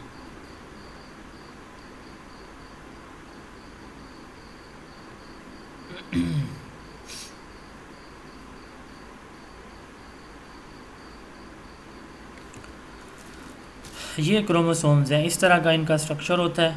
تھریڈ لائک، دھاگا نما یہ ساختیں ہیں. یہ کروموسوم کا اسٹرکچر ہے. اسی طرح نیچے بھی آپ دیکھ لیں، یہ سارے ڈیفرنٹ اسٹرکچر، یہ آپ گوگل کریں گے تو آپ کو اس طرح سے یہ مل جائیں گے. تو یہ دھاگا نما ساختیں ہیں. یہاں سے آپ کو زیادہ یہ چیز کلیئر ہوگی، آپ دیکھیں گے تو اس طرح یہ تھریڈ لائک اسٹرکچرز ہوتے ہیں. اور ان کے ایک کروموسومز کے اندر کیا ہوتی ہیں، جینز ان کے اوپر موجود ہوتے ہیں. اور جینز جو ہے ایک جین کے 2 حصے ہوتے ہیں، مزید جو ہے آگے ان کی ساختیں ہوتی ہیں. اور ہر حصہ یا ایک آرم جو اس کا ہوتا ہے وہ پھر ایک خصوصیت کو کنٹرول کرتا ہے. یعنی مثلا میرے بالوں کا رنگ یہ بلیک ہیں، براؤن ہے، یا جو بھی ان کا کلر ہے، تو یہ ایک جین نے ان کو کنٹرول کیا میرے سر کے بالوں کو. اسی طرح میری آنکھوں کا سائز، میری آنکھوں کا رنگ، اور اسی طرح میرا نوز، ہر خصوصیت ایک انسان کی ایک جو ہے وہ جین اس کی کنٹرول کرتا ہے. تو اس کو اس کی جینو ٹائپ کہا جاتا ہے. اور وہ جو خصوصیت جس کا اظہار ہوتا ہے اس کو فینو ٹائپ اس کی کہا جاتا ہے. تو اب ہم واپس چلتے ہیں اپنی سلائیڈز کے اوپر. بلکہ آپ کو ایک اور چیز بھی میں یہاں پہ دکھاتا چلوں، جین کا اسٹرکچر، تاکہ ہم اگلی ڈیفینیشن ہمیں جین کی پڑھنی ہے تو اس کے بارے میں بھی ہمیں آئیڈیا ہو جائے کہ جینز کیا ہوتی ہیں.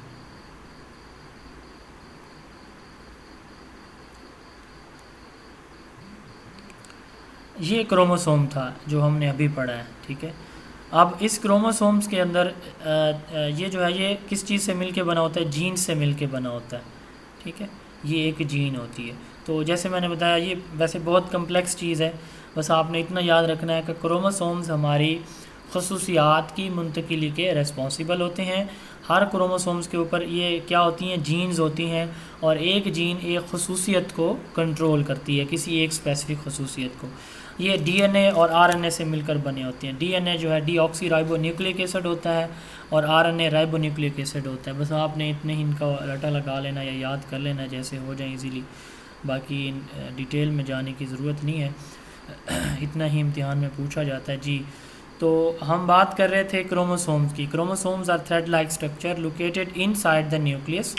جیسے ہم نے بات کی تھی پہلے اس کی نیورون کی، تو اس میں بھی ہم نے نیوکلیس کو دیکھا تھا. یہ جیسے دیکھ لیں یہاں پہ ایک نیوکلیس موجود ہے، یہ نیوکلیس کے اندر ہوتے ہیں. These are made up of protein and single molecule of D آکسی رائبو nucleic acid. یہ ڈی این اے اور پروٹین سے مل کر بنے ہوتے ہیں کروموسومز. ان کا کام کیا ہوتا ہے، pass from parents to offspring. یہ ان کا کام کیا ہوتا ہے کہ انفارمیشن کو پیرنٹ سے آف سپرنگ میں منتقل کرنا ہوتا ہے. Genes are basic units of genetic transmission located on chromosomes. These are segments of D N A. یہ ڈی این اے کے حصے ہوتے ہیں. جس سے یہ کروموسومز بنا ہوتا ہے. تو یہ جیسے میں نے بتایا ایک مخصوص کریکٹر کو یہ کنٹرول کر رہے ہیں. تو اس کے بعد ہے genetic mapping, determining location and sequence of gene. ایک کروموسومز کے اوپر جین کہاں پہ اور کیسے موجود ہوتے ہیں، اس کو جینیٹک میپنگ کہا جاتا ہے. اس کے بعد تھیوری آف نیچرل سلیکشن ہے. چارلس ڈارون نے کہا کہ ہم کیوں شک کریں کہ اس انڈیویجول کے بارے میں جو دوسرے جانوروں کے، دوسرے اینیملز یا انڈیویجولز کی نسبت جس کے سروائیول کے چانسز زیادہ ہوں، جو کمپیٹ کر سکے، جو برداشت کر سکے، جو آگے بڑھ سکے. Can we doubt that individuals having any advantages however slight over other, دوسروں پہ جن کو ایڈوانٹیجز ہوں would have the best chance of survival، کہ ان کو سروائیول کے چانس بیسٹ ہوں گے. چارلس ڈارون نے جو تھیوری دی تھی، تھیوری آف ایوولوشن، انہوں نے کہا تھا کہ انسان جو ہے وہ بندروں کی ایڈوانس شکل ہے، اللہ معاف کرے. سروائیول آف فٹیسٹ کا کانسیپٹ انہوں نے دیا تھا. انہوں نے کہا کہ جو گرافی ہیں، زرافے جسے ہم کہتے ہیں، یہ کہتے ہیں کہ یہ کسی زمانے میں وہ پہلے عرصے یہ بکریاں تھیں، پھر قحط آیا، گھاس ختم ہو گئی تو بکریوں کو اپنی گردنیں لمبی کرنی پڑیں، تو لمبی کرتے کرتے ان کی گردنیں لمبی ہو گئیں اور وہ زرافے بن گئے. حالانکہ یہ ایسا نہیں ہے. جیسے ہم نے پڑھا ہے کہ جو باڈی کے سٹرکچر ہیں یہ کہاں سے منتقل ہوتے ہیں، یہ پیرنٹ سے آف سپرنگ میں منتقل ہوتے ہیں.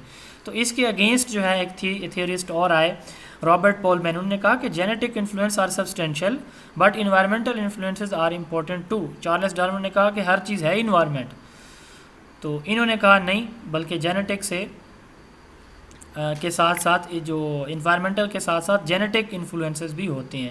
تو ان کا بھی فوکس بہرحال انوائرمنٹ پہ زیادہ تھا، لیکن انہوں نے جینیٹک کو بھی ساتھ شامل کیا. چارلس ڈارون نے کہا کہ انسان جو ہے وہ کسی زمانے میں 4 ٹانگوں پہ چلتا تھا، پھر آہستہ آہستہ اس نے جو ہے وہ بیٹھنا شروع ہو گیا اور اس نے زیادہ استعمال کیا اپنی پیچھے والی 2 ٹانگوں کا، اس لیے پھر اس کی 2 ٹانگیں پیچھے والی یہ زیادہ مضبوط ہو گئیں اور یہ اس کے بازو بن گئے، اس کی دم ہوا کرتی تھی وغیرہ وغیرہ. بڑی عجیب فلسفہ ہے یہ، کبھی پڑھیے گا، بڑی مزے کی چولیں اس نے ماری ہوئی ہیں. جی اس کے بعد ہے بیہیویئر ماڈیفیکیشن. کسی بھی انڈیویجول کے بیہیویئر کو ٹھیک کرنا. بچہ بدتمیز ہے، غلط کرتا ہے، ہوم ورک نہیں کرتا، ٹائم پہ نہیں آتا، جو ہے باادب نہیں ہے، ڈسٹرب کرتا ہے سب ہر کسی کو، تو یہ اس کا بیہیویئر ہے. اس کو ٹھیک کرنا، اس کو بیہیویئر ماڈیفیکیشن کہتے ہیں. Process of changing the way an individual response either mentally or physically to any variable from environment. Behaviour کیا ہوتے ہیں، ہم نے پہلے بھی پڑھا ہے کہ انڈیویجول کا جو ایکٹ ہوتا ہے، اس کا جو کنڈکٹ ہوتا ہے دوسرے لوگوں کے ساتھ، اس کو بیہیویئر کہا جاتا ہے. سب سے پہلی جو اس کی ٹیکنیک ہے وہ ہے ٹائم آؤٹ. آپ بچے کو آئسولیٹ کر دیں، شرارتیں کر رہے، آپ کہیں کہ آپ کلاس سے باہر چلے جائیں 10 منٹ کے لیے. بچہ جائے گا، سوچے گا کہ یار دوبارہ ایسا کام نہیں کرنا ورنہ پھر شرمندگی ہوگی. یہ ہے time out. Extinction, teacher ignore ہی کر دے بچے کے بیہیویئر کو، اگنورنگ بیہیویئر آل ٹوگیدر، یہ ایکسٹنکشن ہے. اس کے بعد تیسرا ہے ماڈلنگ. ٹیچر جو بچہ غلطی کر رہا ہے تو ٹیچر خود وہی چیز جو ہے پازیٹیو وے میں کر کے دکھائے کہ ایسے کرنا چاہیے ہمیں، ہمارے معاشرے میں یہ چیزیں ایکسیپٹ نہیں کی جاتی وغیرہ وغیرہ. یہ ماڈلنگ ہے. دین آتا ہے سسٹمیٹک ڈی سینسٹائزیشن. انگزائٹی ہوتی ہے کسی بھی وجہ سے، فوبیاز، فیئر ہیں، گھر میں کوئی پریشانی ہے، تو اس کی ٹریٹمنٹ جب ایک ٹیچر دیتا ہے، اس کوئی پرابلمز ہیں تو اس پہ حوصلہ افزائی کرتا ہے. کسی چیز سے بچے کو کوئی خوف ہے، کوئی ڈر ہے، کوئی فوبیا ہے، تو اس چیز کو ختم کرنے کے لیے اس کو جو ہیلپ دیتا ہے، اس کو سسٹمیٹک ڈی سینسٹائزیشن کہتے ہیں. اس کے بعد ایورژن تھراپی. کچھ اسٹوڈنٹ کی، ہمارے ہاں الحمدللہ یہ کانسیپٹ نہیں ہے، لیکن ہمارے ہاں یونیورسٹیوں میں یہ چیزیں ہیں. الکوہل یوز کرنا، ڈرنکنگ، شراب پینا، ڈرگ، یہ چرس وغیرہ، افیم، بھنگ وغیرہ، گیمبلنگ، جوئے بازی، سیکشول ڈیویشن. یونیورسٹی میں ہمارے ہاں یہ بھی کافی سارے مسائل ہیں. اسموکنگ اور بیہیویئر پرابلمس. تو اس طرح کے جو ہوتے ہیں، ان کو ایک ٹیچر جو ہے وہ کتنا اچھی طرح سے بچے کو ٹریٹ کرتا ہے. سب سے پہلے وہ آئسولیٹ کرے گا اس انوائرمنٹ سے جس کی وجہ سے وہ گندا ہو چکا ہے، تو اس سے انوائرمنٹ، ان لوگوں سے، ان چیزوں سے آہستہ آہستہ اسٹیپ وائز. تو اس کو ایورژن تھراپی کہتے ہیں. مکمل ایک چیز کو ختم کرنے کا نام ایورژن تھراپی ہے، اس کو الٹ کر دینا. Shipping and chaining. ایک بیہیویئر کو آپ اس طرح سے شیپ کریں، ماڈلنگ کریں، آہستہ آہستہ اس کو اسٹیپ وائز چیزیں کر کے دکھائیں. ایک ایسا ٹاسک کر کے دکھائیں، ری انفورسمنٹ سے، ریوارڈ سے، پنشمنٹ سے، کہ جو ایک ایسے ایک بچہ غلط کرتا ہے نا، تو جو اس سے ریلیٹڈ جو صحیح چیز ہے وہ آپ کر کے دکھائیں بچے کو. تو بچہ آہستہ آہستہ پھر اس کو اڈاپٹ کرے گا، لیکن یہ گریجولی کریں، ایک دم سے نہیں ہوتا، یہ اسٹیپ وائز ہوتا ہے. This is a behavioural term that refers to gradually modeling or training an organism to perform a specific response by reinforcing any response that are similar to the desired responses. ایک بچہ کو آپ کر کے دکھاتے ہیں، پھر وہ کوئی ایک اچھا کام کرتا ہے تو آپ اس کو اپریشیٹ کرتے ہیں تاکہ آہستہ آہستہ یہ وہ بچہ جو ہے وہ اس سائڈ پہ آ جائے. تو یہ جیسے مولانا طارق جمیل کہتے ہیں کہ جنید جمشید جو ہے وہ سنگر تھے بڑے مشہور دنیا کے، تو انہوں نے ویسے ان کو کوئی دعوت دی اپنے حوالے سے ایک دفعہ، تو انہوں نے شاید کھانے پہ بلایا، تو ان کا کھانا کوئی نہیں آتا تھا کہ آپ کا پیسہ حرام کا، وہ چلے گئے. اب جب وہ انہوں نے کہا کہ مولانا صاحب میں نے آج تک بڑے بڑے علماء کو دعوت دی، کوئی بھی میرا کھانا نہیں آتا، وہ کہتے ہیں آپ کی حرام کی کمائی ہے، ڈانسنگ کی، گانے کی. تو اس چیز سے مولانا نے ان کو انسپائر کیا، وہ اور ان کے قریب ہو گئے، اور آہستہ آہستہ پھر انہوں نے میوزک چھوڑ دی، نعت شریف پہ آ گئے، ان کا شہید ہو گئے. آج پاکستان میں سب سے مشہور ان کا برانڈ جو ہے وہ جے ڈاٹ آج بھی چل رہا ہے. وہ چلے گئے ہیں لیکن ان کی جو ہے وہ نسلیں کھا رہی ہیں. بہرحال ایک ریسپانس جو اچھا لگتا ہے اس کو ری انفورس کرنا تاکہ وہ دوبارہ ہو، اس کو کیا کہا جاتا ہے؟ Shipping and chaining. اس کے بعد ہے behaviour contracting, therapeutic approach in which an agreement is reached with a client usually in the form of a written contract. written کیا جاتا ہے کہ آپ اگر یہ کام کریں گے تو آپ اسٹرک آف ہو جائیں گے اسکول سے، یا آپ کو کلاس میں نہیں بیٹھنے دوں گا. یہ ہے بیہیویئر کانٹریکٹنگ. کانٹریکٹ کیا جاتا ہے ٹیچر اور اسٹوڈنٹ کے درمیان. ٹوکن اکانومی، آپ اچھا کریں گے آپ کو ریوارڈ دیا جائے گا، یہ ٹوکن اکانومی ہے. Over correction, positive practice which involves performing an action repeatedly until it is performed correctly. ایک بچہ غلط کر رہا ہے، اسے کہتے ہیں ٹھیک ہے ویری گڈ، دوبارہ اس کو کریں، پھر وہ تھوڑی سی وہ غلطی کرتا ہے، تیسری مرتبہ کریں، اس وقت تک بچے سے کراتے رہنا جب تک وہ اس کو مکمل ٹھیک نہیں کر لیتا. فلڈنگ ایک ایسا ایشو جس کی وجہ سے بچے کو پرابلم ہے، تو اس پرابلمز کو جو ہے وہ کیا کیا جاتا ہے، بچے کو ایکسپوز کرایا جاتا ہے اس پرابلم کے سامنے، یعنی وہ پرابلمز بچے کے سامنے لایا جاتے ہیں. آپ دیکھا جاتا ہے کہ بچہ اس سچویشن میں کیسے بیہیو کرتا ہے، تو پھر اس کے سلوشن ڈھونڈے جاتے ہیں کہ کس طرح سے اس پرابلم کو ہم کم کر سکتے ہیں. یعنی جس پرابلم کی وجہ سے بچہ پریشان یا ڈسٹرب ہے، اسی کے سامنے بچوں کو دوبارہ جو ہے وہ لایا جاتا ہے تاکہ اس پرابلم کو حل کیا جا سکے. اس کے بعد ہے فیڈنگ.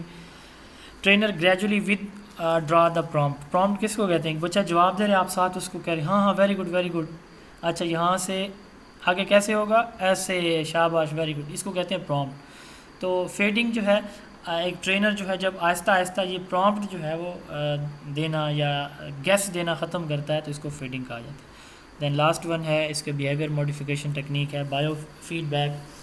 تو applied psychological feed back is a patient guided treatment that teach an individual to control muscle tension, pain, body temperature. یہ جو کوئی مسکولر پرابلمز ہیں، کوئی باڈی میں پین ہے، ٹیمپریچر ہے، تو ان کو بچے سے پوچھا جائے گا، پھر اس کو جو ہے اس کے بارے میں کوئی گائیڈنس پرووائڈ کی جائے گی. اس کو بایو فیڈ بیک کہا جاتا ہے. پرابلمس پوچھا جائے گا اور اس پہ اس کو بچے کو فیڈ بیک دی جاتی ہے. دین ہے کارپورل پنشمنٹ. ہماری سلائڈس کافی ساری رہتی ہیں لیکن انشاءاللہ ہم کوشش کریں گے کہ آج اس کو ختم کریں گے. کارپورل پنشمنٹ جان بوجھ کے بچے کو سزا دینا، فزیکل پنشمنٹ دینا، اس کو کارپورل پنشمنٹ کہا جاتا ہے. The intentional infliction of physical pain as a method of changing behaviour is called corporal punishment. اس کی وجہ سے بچے کے اندر خوف آ جاتا ہے، سپریشن آ جاتی ہے، نیگیٹو ایموشن ڈیولپ ہوتی ہیں، بچہ پڑھائی چھوڑ دیتا ہے، ڈسٹرکٹیو ایٹیٹیوڈ اس کا ہو جاتا ہے. جیسے ہمارے یہاں اسکول میں بچے چھوڑ جاتے ہیں، اسکول چھوڑ دیتے ہیں. میرے ایک ریلیٹیو تھے تو مجھے انہوں نے بتایا کہ میں دوسری کلاس میں تھا، تو ایک دفعہ میں نے اپنی جو میرے ٹیچر کی اسٹک تھی نا، وہ ٹیچر بیٹھنے لگے تو میں بچہ تھا، مجھے پتہ نہیں تھا، تو میں نے نا وہ اسٹک جو ہے وہ اپنے ٹیچر کی چیئر کے اوپر رکھ دی. تو ٹیچر جب بیٹھنے لگے تو نیچے اسٹک پڑی تھی، تو انہوں نے اسی اسٹک کو اٹھا کے مجھے زور زور سے مارا، اور وہ میرا آخری دن تھا، اس کے بعد میں اسکول نہیں گیا. تو کارپورل پنشمنٹ سے بچے جو ہے وہ اسکول بھی چھوڑ دیتے ہیں. اور ڈراپ آؤٹ کی یہ پوچھا جاتا ہے کہ ڈراپ آؤٹ کی کلاس روم میں کیا وجہ ہے، کون سی وجہ ہے جس کی وجہ سے پاکستان یا پنجاب میں ڈراپ آؤٹ ریٹ 20% تک ہے، تو اس کی وجہ کارپورل پنشمنٹ ہوتی ہے، جسمانی سزا. پاکستان نے 1990 میں جو یونائٹڈ نیشن کا ہیومن رائٹس جو ہے ایک تھی کنونشن، اس میں شامل بھی تھا اور سائن بھی کیے، جس میں جو ہے بچے کو جو فری ایجوکیشن اور فری ہیلتھ اپرچونیٹیز وہ دی جائیں گی، اور یہ جو جسمانی سزا ہے اس سے اوائڈ کیا جائے گا۔ یہ یونائٹڈ نیشن کا، اس طرح پاکستان کا جو آرٹیکل 37A ہے وہ کہتا ہے کہ no child should be subjected to torture or other cruel, inhuman or degraded treatment or punishment، یعنی کسی بچے کو کسی بھی صورت میں کوئی بھی جسمانی سزا نہیں دی جائے گی۔ اس کے بعد ہے 4 hours of punishment کی وجہ سے ایک بچہ، یا کارپورل پنشمنٹ کی وجہ سے ایک بچے کے اندر یہ 4 چیزیں ڈیولپ ہو سکتی ہیں۔ ریونج، بچہ ٹیچر کے ساتھ فائٹ کر سکتا ہے، ٹیچر نے گالی دی بچہ گالی دے سکتا ہے، ٹیچر نے تھپڑ مارا بچہ اس کا گریبان پکڑ سکتا ہے۔ Rebellion, refuse to work or directions, اب وہ بدتمیزی نہیں کرتا، جواب نہیں دیتا، لیکن ٹیچر نے کوئی کام دیا وہ اسٹبرن، ضدی بن کے بیٹھا ہے، کوئی کام بھی اس کا نہیں کرے گا، انسٹرکشن کو فالو نہیں کرے گا۔ ریسینٹمنٹ، فیل ڈی ویلیوڈ، وہ کلاس میں جو ہے بڑا عجیب سی اس کی سچویشن ہوگی کہ مجھے کیوں ٹیچر نے مارا ہے سب کے سامنے، تو ڈی ویلیو فیل کرے گا خود کو۔ ریٹریٹ، اوائڈ ٹیچرز، ٹیچر جب باہر بھی اسے کہیں ملے گا تو اس کو اس وقت بھی ٹیچر کو وہ اوائڈ کرے گا۔ تو یہ پنشمنٹ کی ٹیچر اور اسٹوڈنٹ کے درمیان یہ 4 ڈفرینٹ سچویشنز کریٹ ہو سکتی ہیں۔ ڈیوڈ آؤسبل، میننگ فل لرننگ تھیوری، آؤسبل نے کہا میننگ فل، اس نے کہا کہ لرننگ کون سی ہوتی ہے؟ میننگ فل لرننگ وہ ہے، ایک چیز ہر انڈیویجول پہلے سے کچھ نہ کچھ جانتا ہوتا ہے، اب اس سے ریلیٹڈ نئی انفارمیشن جب بھی آتی ہے تو وہ ان دونوں کو آپس میں کمپیئر کرتا ہے، کمپیئر کرنے کے بعد وہ اس کو اسٹور کر لیتے ہیں اپنے مائنڈ کے اندر، تو یہ میننگ فل لرننگ ہے۔ یعنی جو نئی چیز ہم سیکھتے ہیں وہ پہلے سے موجود اس کے ساتھ اس کو لنک کرتا ہے، جوڑ دیتا ہے اور پھر اس کو اسٹور کرتا ہے، تو اس ڈیوڈ آؤسبل نے کہا کہ یہ میننگ فل لرننگ ہوتی ہے۔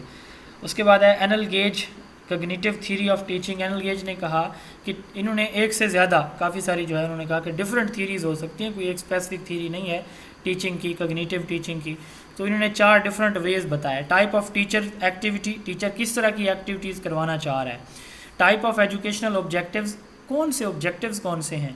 ٹائپ آف لرننگ تھیریز، کون سی لرننگ تھیری کو فالو کیا جائے۔ یاد رکھیے گا کہ یہ ٹیچنگ میتھڈ اور چیزیں اور لرننگ میتھڈالوجیز اور ہیں۔ ٹیچنگ میتھڈ سے مراد یہ ہے کہ ٹیچر اپنا کنٹینٹ کیسے پریزنٹ کر رہا ہے، یہ میتھڈ آف ٹیچنگ ہوتا ہے، یا ٹیچنگ میتھڈالوجیز یا پیڈاگوجی ہوتی ہے۔ جبکہ لرننگ ایکسپیرینس یا لرننگ وہ ہوتی ہے کہ بچہ کیسے انڈرسٹینڈ کر رہا ہے، وہ چیزوں کو دیکھ کے، چیزوں کے ساتھ ایکٹیویٹیز کر کے، پرفارم کر کے، پروجیکٹ کے ساتھ، ڈسکشن کے ساتھ، یہ لرننگ تھیریز ہیں۔ تو ٹائپس آف لرننگ، اور لاسٹ ون ہے types of components of learning. یہاں پہ آتا ہے سبجیکٹ میٹر، یعنی 4 چیزیں ہیں، ٹیچر، اس کے بعد آبجیکٹیو، اس کے بعد بچوں کی لرننگ، اور اس کے بعد کنٹینٹ۔ تو اس نے کہا کہ یہ 4 چیزیں ڈیفائن کرتی ہیں کہ جو لرننگ ہے وہ کس طرح کی ہوگی، اس کو اس نے کگنیٹو تھیوری آف ٹیچنگ کا نام دیا۔ Miller and Dollard learning theory, according to them there are 4 essential factor involved in learning. ان کے نزدیک 4 فیکٹرز ہیں جو کہ لرننگ میں انوالو ہوتے ہیں۔ سب سے پہلے کیو، جس کو سٹیمولس کہا جاتا ہے، دین ہمارا رسپانس آتا ہے، ٹیچر نے سوال پوچھا یہ کیو ہے تو رسپانس ہمارا جواب ہوگا۔ ڈرائیو اینڈ ریوارڈ، ٹیچر نے کوئی آپ کو کوئی پروجیکٹ دیا ہے اور اس کے بعد آپ کو کہا ہے کہ یہ آپ کا ریوارڈ ہوگا یا اس پہ یہ پنشمنٹ آپ کو ملے گی، تو ڈرائیو کس کو کہا جاتا ہے کہ وہ نیڈ کو کہا جاتا ہے جس کی وجہ سے آپ کوئی کام کرتے ہیں۔ سٹیمولس، رسپانس، ڈرائیو یعنی آپ کی نیڈ، اور ریوارڈ اس نیڈ کو یعنی آپ اپنے گول کو فل کرتے ہیں تو آپ کو جو ریوارڈ ملے گا۔ تو اس نے کہا کہ یہ 4 فیکٹرز ہیں جو کہ ہمارے لرننگ میں انوالو ہوتے ہیں۔ Believe that the relationship between frustration and aggression is absolute. Frustration اور ایگریشن، مایوسی اور ہماری جو متذبذب کنڈیشن ہوتی ہے، تو یہ ایبسولوٹ ہیں۔ Focus their studies on imitation and coping, تو انہوں نے امیٹیشن اور کاپنگ یا آبزرویشن کو زیادہ فوکس کیا ہے، اس لرننگ کو جو دوسروں کو دیکھ کے ہوتی ہے۔ اس کے بعد جی ایگریشن کس کو کہتے ہیں؟ کوئی ایسا ایکٹ جس میں ایک انڈیویجول کی جو ایم یا نیت یہ ہو کہ اس سے دوسرے کو کوئی نقصان پہنچے، تو اس کی 2 ٹائپس ہوتی ہیں۔ Any act aimed at harming another individual, دوسرے کو نقصان پہنچانا فزیکلی، تو اس کو ایگریشن کہا جاتا ہے۔ اس کی 2 ٹائپس ہیں، انسٹرومنٹل اور ریئیکٹیو۔ جو انسٹرومنٹل ایگریشن ہے یہ کسی ریسورس کی اچیومنٹ کے لیے یا سوشل سٹیٹس کے لیے، مثلا 3-4 بچے ہیں تو انہوں نے، سب کی خواہش ہے کہ ہم نے اگلی 2 چیئر پہ میں نے بیٹھنا، تو وہ آپس میں لڑیں گے. اب یہ کسی سورس کی یا سوشل سٹیٹس کی اچیومنٹ پہ جب بچے آپس میں لڑتے ہیں، ایگریسو ہوتے ہیں، تو اس کو انسٹرومنٹل ایگریشن کہا جاتا ہے. اور اس کے بعد ریئیکٹیو، اس کا نام ہمیں بتا رہا ہے کہ کسی نے گالی دی تو اس کے ریسپانس میں اگر اس نے آگے سے گالی دی، تھپڑ مار دیا، ہٹ کر دیا، دھکا دے دیا، تو یہ ریئیکٹیو ایگریشن ہے. رسپانس ٹو پرسیوڈ اوفینس اور threat like hitting a peer during dispute. Anxiety کیا ہوتی ہے؟ Anxiety emotional state characterised by feeling of distress and tension. اندر سے کوئی پریشانی، کوئی ٹینشن ہے تو اس کو انگزائٹی کہا جاتا ہے. یہ سروائیول میکنزم کے طور پر بھی کام کرتی ہے. کیسے کرتی ہے؟ کہ جب ہم پریشان ہوتے ہیں تو جس وجہ سے ہوتے ہیں، کوئی ناکامی کی وجہ سے ہوتے ہیں کہ امتحان میں خدا نخواستہ ناکامی ہو جاتی، تو ہم سوچتے ہیں کہ کیوں ایسا کیوں ہوا ہے، تو پھر ہم اپنی وجوہات تلاش کرتے ہیں ناکامی کی، اور پھر ہم مزید جذبے سے آگے بڑھتے ہیں. تو اس لیے کہا جاتا ہے کہ انگزائٹی جو ہے وہ سروائیول میکنزم کے طور پر بھی قائم کرتی ہے. It may serve as a positive reinforcer اور موٹیویٹر. جیسے میں نے کہا کہ ناکامی ہوگی تو کوئی مسئلہ نہیں ہے، یہ میری جو ہے وہ کمزوریاں ہیں، تو اگلی دفعہ میں مزید جو ہے وہ طاقت یا اسٹرینتھ کے ساتھ آؤں گا یا اپیئر ہوں گا. اس کے بعد ہے mental hygiene. C W Beers نے یہ ٹرم انٹروڈیوس کرائی. Science of maintaining mental health and preventing development of سائیکلوسس، نیوروسس اور ادر مینٹل ڈس آرڈر. سائیکلوسس ہم نے کل پڑھا تھا کہ دوسروں کی پرواہ نہ کرنا، بس اپنے آپ کو دیکھنا. نیوروسس یہ نروس ڈس آرڈرز ہیں یا کسی بھی مینٹل، یعنی اپنے جو برین ہے اس کو فریش رکھنا. ایک چھوٹی سی، آپ لوگ تھک گئے ہوں گے، بس ایک چھوٹی سی بڑی اچھی آپ کہہ لیں کہ میسج ہے آج کے دن کا. تو ایک حکیم تھے، انہوں نے وہ 100 سال حکمت کی، اور حکمت کرنے کے بعد اس نے ایک کتاب لکھی جس کے 100 صفحات تھے. تو آخری وقت میں اس نے اپنے بیٹے کو وصیت کی کہ بیٹا جب میں فوت ہو جاؤں تو اس کے بعد یہ کتاب آپ نے پڑھنی ہے اور اس پہ عمل بھی کرنا ہے، اور آپ میرے شاگرد بھی ہیں، میرے بیٹے بھی ہیں، یہ چیز آپ نے آگے بھی سب کو بتانی ہے، یہ حکمت. تو باپ فوت ہو گیا، بیٹے نے کتاب اٹھا کے دیکھا، پہلا صفحہ دیکھا خالی، دوسرا خالی، تیسرا خالی، چوتھا خالی، سارے صفحے خالی، 99 خالی، بلینک. لاسٹ ون، اس کی آخری 3 لائنوں پہ 3 جملے لکھے ہوئے تھے. اگر آپ ساری زندگی اچھی صحت چاہتے ہیں تو سر ٹھنڈا، پیٹ نرم اور پاؤں گرم، اس پہ عمل کریں. سر ٹھنڈا سے مراد ریلیکس رہیں، ٹینشن نہ لیں، ٹھیک ہے. ہر وقت جو بھی سچویشن آئے گی گزر جائے گی. برا وقت آیا کوئی مسئلہ نہیں ہے، وہ وقت ایک دن کے لیے آیا ہے نا، ایک ہفتے کے لیے گزر جائے گا، کوئی مسئلہ نہیں ہے. خوشی آئے گی تو وہ بھی گزر جائے گی، لیکن آپ اگر چاہتے ہیں کہ آئندہ بھی ایسے آئیں تو ریلیکس رہیں، کوئی مسئلہ نہیں ہے، اچھے کام کریں، اچھا سوچیں. تو یہ ہے سر ٹھنڈا. دوسرا ہے پیٹ نرم. اتنا کھائیں کہ آپ کے پیٹ میں اگر آپ کو بھوک ہے 3 روٹی کی تو 2 روٹی کھائیں، 4 روٹی کی ہے تو 3 روٹی کھائیں. تو اس کو کہتے ہیں پیٹ، کھانا پرایا پیٹ اپنا. اور تیسری ہے پاؤں گرم، کہ کرسی پہ بیٹھ کے ساری زندگی جو ہے وہ لیکچر نہیں دینے، صبح یا شام کو تھوڑا بہت کام بھی کرنا ہے، ایکسرسائز بھی کرنی ہے. اگر آپ بیٹھے رہیں گے تو بیمار ہو جائیں گے. تو یہ ان کا جو پہلا پوائنٹ تھا مینٹل ہائیجین، یہ سی ڈبلیو بیئرس کا ہے. The science of maintaining mental health and preventing the development of سائیکلوسس نیوروسس. اپنی دماغی صحت کا خیال رکھنا. Father of guidance Frank Parson کو کہا جاتا ہے. Father of social development Parten کو کہا جاتا ہے. پرسنالٹی ٹریٹس یہ گارڈن الپورٹ نے دیے تھے، یہ ہم نے ٹریٹ تھیری بھی اس کی دیکھی ہے. People have varying kind of intelligence, یہ بھی ہم نے پہلے بات کر چکے ہیں. گارڈنر، یہ ایم سی کیوز تھے جو پچھلے امتحان میں پوچھے گئے تھے، یہ میں نے یہاں پہ شامل کر دیے ہیں. فارمیٹیو اسیسمنٹ کا کانسیپٹ اسکریون نے دیا ہے. فادر آف کوگنیٹیو سائیکالوجی نیزر ہیں. یہ لاسٹ ٹاپک ہمارے اس چیپٹر کا انٹریکشن انالیسس کیٹیگری سسٹم. ایک ٹیچر اپنے بچوں کے ساتھ جو کمیونیکیشن کرتا ہے، کمیونیکیشن اب 2 طرح کی ہوتی ہے. جیسے میں آپ کے ساتھ بول رہا ہوں، یہ میری ساری کی ساری وربل کمیونیکیشن ہے. اگر میرا کیمرہ آن ہوتا، میرا فیس، میری آئیز، میری نیک، میری ہینڈز، میری فنگرز، ان کی موومنٹ بھی ساتھ، یہ چل تو رہی ہے لیکن آپ لوگ نہیں دیکھ رہے. اگر میں ایسے ہاتھ پکڑ کے بیٹھا رہوں تو میں خود اچھی طرح اچھا فیل نہیں کرتا. تو میری آئیز، میری نیک، میرا ہیڈ، یہ سارے اس وقت بھی موو کر رہے ہیں. تو یہ 2 طرح کی کمیونیکیشن ہوتی ہے، ایک ہوتی ہے وربل، دوسری ہوتی ہے نان وربل. تو انٹریکشن انالیسس کیٹیگری سسٹم میں فلینڈر نے فوکس کیا کہ ٹیچر اور اسٹوڈنٹ کے درمیان کتنی طرح کی جو ہے وربل کمیونیکیشن کتنی طرح کی ہوتی ہے. تو اس کو اس نے انٹریکشن انالیسس کیٹیگری سسٹم کا نام دیا. and observational tools used to classify the verbal behavior of teacher and pupils as they interact in the classroom. یعنی نان وربل کو اس نے یہ جو اشارے کنائے ہاتھوں کی آنکھوں کی گردن کی موومنٹ ہے اس کو شامل نہیں کیا. Flander instrument was designed for observing only the verbal communication in the classroom and non verbal gestures are not considered. Ned Flander defines teaching as an interactive process. Interaction means participation of teacher and student in the process of teaching. تو اس نے کہا کہ teaching کیا ہے, وہ interactive process ہے جس میں بچے اور ٹیچر اور اسٹوڈنٹ دونوں انوالو ہوتے ہیں. اس نے 4 ٹیکنیکس بتائیں کہ آپ جو ہے کسی سسٹم کو کسی بھی اسکول یا کلاس روم کے اندر کسی کنورسیشن کو کیسے آبزرو کر سکتے ہیں. Flander interaction categories analysis category system FIAS FIACS, reciprocal category system RCS, equivalent talk categories ETC and verbal interaction category system WICS. تو یہ 4 اس نے ٹیکنیکس بتائی ہیں. بیسیکلی ان 4 ٹیکنیکس میں یہ 10 کیٹیگریز شامل ہیں, جس میں 7 کیٹیگریز میں ٹیچر بولتا ہے, ٹیچر کی کمیونیکیشن ہوتی ہے, 2 کیٹیگریز میں بچہ بولتا ہے, اور 1 کیٹیگری ایسی بھی ہوتی ہے جس میں نہ ٹیچر بولتا ہے نہ بچہ, بلکہ وہ خاموشی سے اس کے اوپر سوچ رہے ہوتے ہیں. تو ٹیچر ٹاک میں 7 کیٹیگریز آتی ہیں, وہ کون کون سی ہیں؟ The first 7 categories include teacher talk. The first 7 categories are teacher talk has been bifurcated into direct talk and indirect talk. تو جو 7 کیٹیگریز ہیں ان کو مزید ڈیوائڈ کیا گیا ہے ٹیچر ٹاک کو ڈائریکٹ اور انڈائریکٹ میں. جو انڈائریکٹ ٹاک ہے اس میں ایکسیپٹ فیلنگ کو ایکسیپٹ کرنا, ایک دوسرے کی فیلنگس کو. دوسرا ہے پریز اور انکریجمنٹ, اچھا جواب دیا تو اس پہ جو ہے انکریج کرنا, تعریف کرنا اس کی. ایکسیپٹ اور یوز آئیڈیاز آف پیپلز, بچوں کی طرف سے جو ان پٹ آتی ہے ٹیچر ان آئیڈیاز کو یوز کر رہا ہے اپنی گفتگو میں اور بچوں سے کویسچن پوچھ رہا ہے, یہ ہے انڈائریکٹ ٹاک. دوسری ٹیچر کی جو ٹاک ہے وہ ڈائریکٹ ہے, جس میں ٹیچر بچوں کو لیکچر دیتا ہے, ڈائریکشن دیتا ہے, یا پھر کرٹیسائز یا جسٹیفائی کرتا ہے ان کے ڈسکشن کو.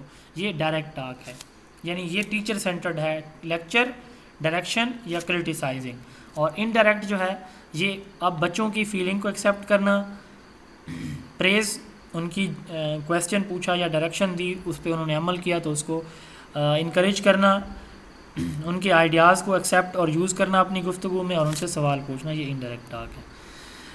اس کے بعد جو 2 کیٹیگریز ہیں 8 اور 9, اس میں پیپل ٹاک ہے, بچے گفتگو کرتے ہیں. ریسپانس کیٹیگری, بچے ریسپانس دیتے ہیں ٹیچر کے سوالات کا. انیشیشن, وہ ٹیچر کو نئی ڈائریکشن دے دیتے ہیں, یعنی ایسے سوالات کرتے ہیں کہ وہ ایک نئی ڈائریکشن دے دیتے ہیں جس کو انیشیشن کہا جاتا ہے, یا نئے کویسچن پوچھتے ہیں اس سے. لاسٹ لائن ہے جو لاسٹ یا 10ویں کیٹیگری ہے, اس میں اسمال اسپینز آف سائلنس اور پاز اور کنفیوژن. ٹیچر سوال کرتا ہے, بچہ خاموش ہو کے سوچتا ہے, اس کو جواب نہیں آتا, یا آتا ہے تو وہ سوچ رہا ہے, تو پوری کلاس میں سناٹا ہوتا ہے. جیسے میں آپ سے سوال کرتا ہوں ہمیشہ ہی سناٹا ہوتا ہے, تو یہ لاسٹ والا آپشن ہوتا ہے کہ کوئی ایک کبھی کبھار وہ جو ہے وہ بولتا ہے. تو silence or pause of or confusion, تو کسی کو پتہ ہوتا ہے, وہ اس لیے آپ میں سے نہیں بولتا کہ اگر میں بولوں گا ہو سکتا ہے جواب غلط ہو تو بڑی شرمندگی ہوگی. حالانکہ اگر آپ ایسا کریں گے کہ آپ کے جواب غلط ہوں گے تو یقین کریں انٹرویو میں آپ کے سب سے زیادہ نمبر ہوں گے.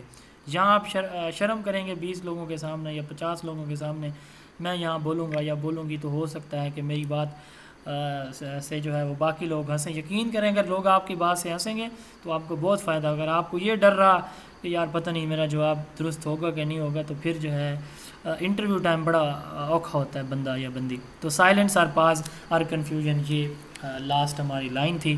امید ہے یہ آپ کو کلیئر ہو گیا ہوگا. آج ہمارا ٹائم یقیناً جو ہے وہ کافی زیادہ اس پہ صرف ہوا ہے, لیکن چونکہ لاسٹ ٹاپک تھا تو میں نے کوشش کی ہے کہ اس کو ختم ہی کریں گے انشاءاللہ. جی, ٹاپک ہم میری طرف سے اب ختم ہے. آپ کی طرف سے کوئی کویسچن ہے تو آپ پوچھ سکتے ہیں. ٹیسٹ کا میں نے بتا دیا, اس چیپٹر کا ٹیسٹ انشاءاللہ تعالی جو اگلی اتوار ہے اس کو ہوگا انشاءاللہ عزیز.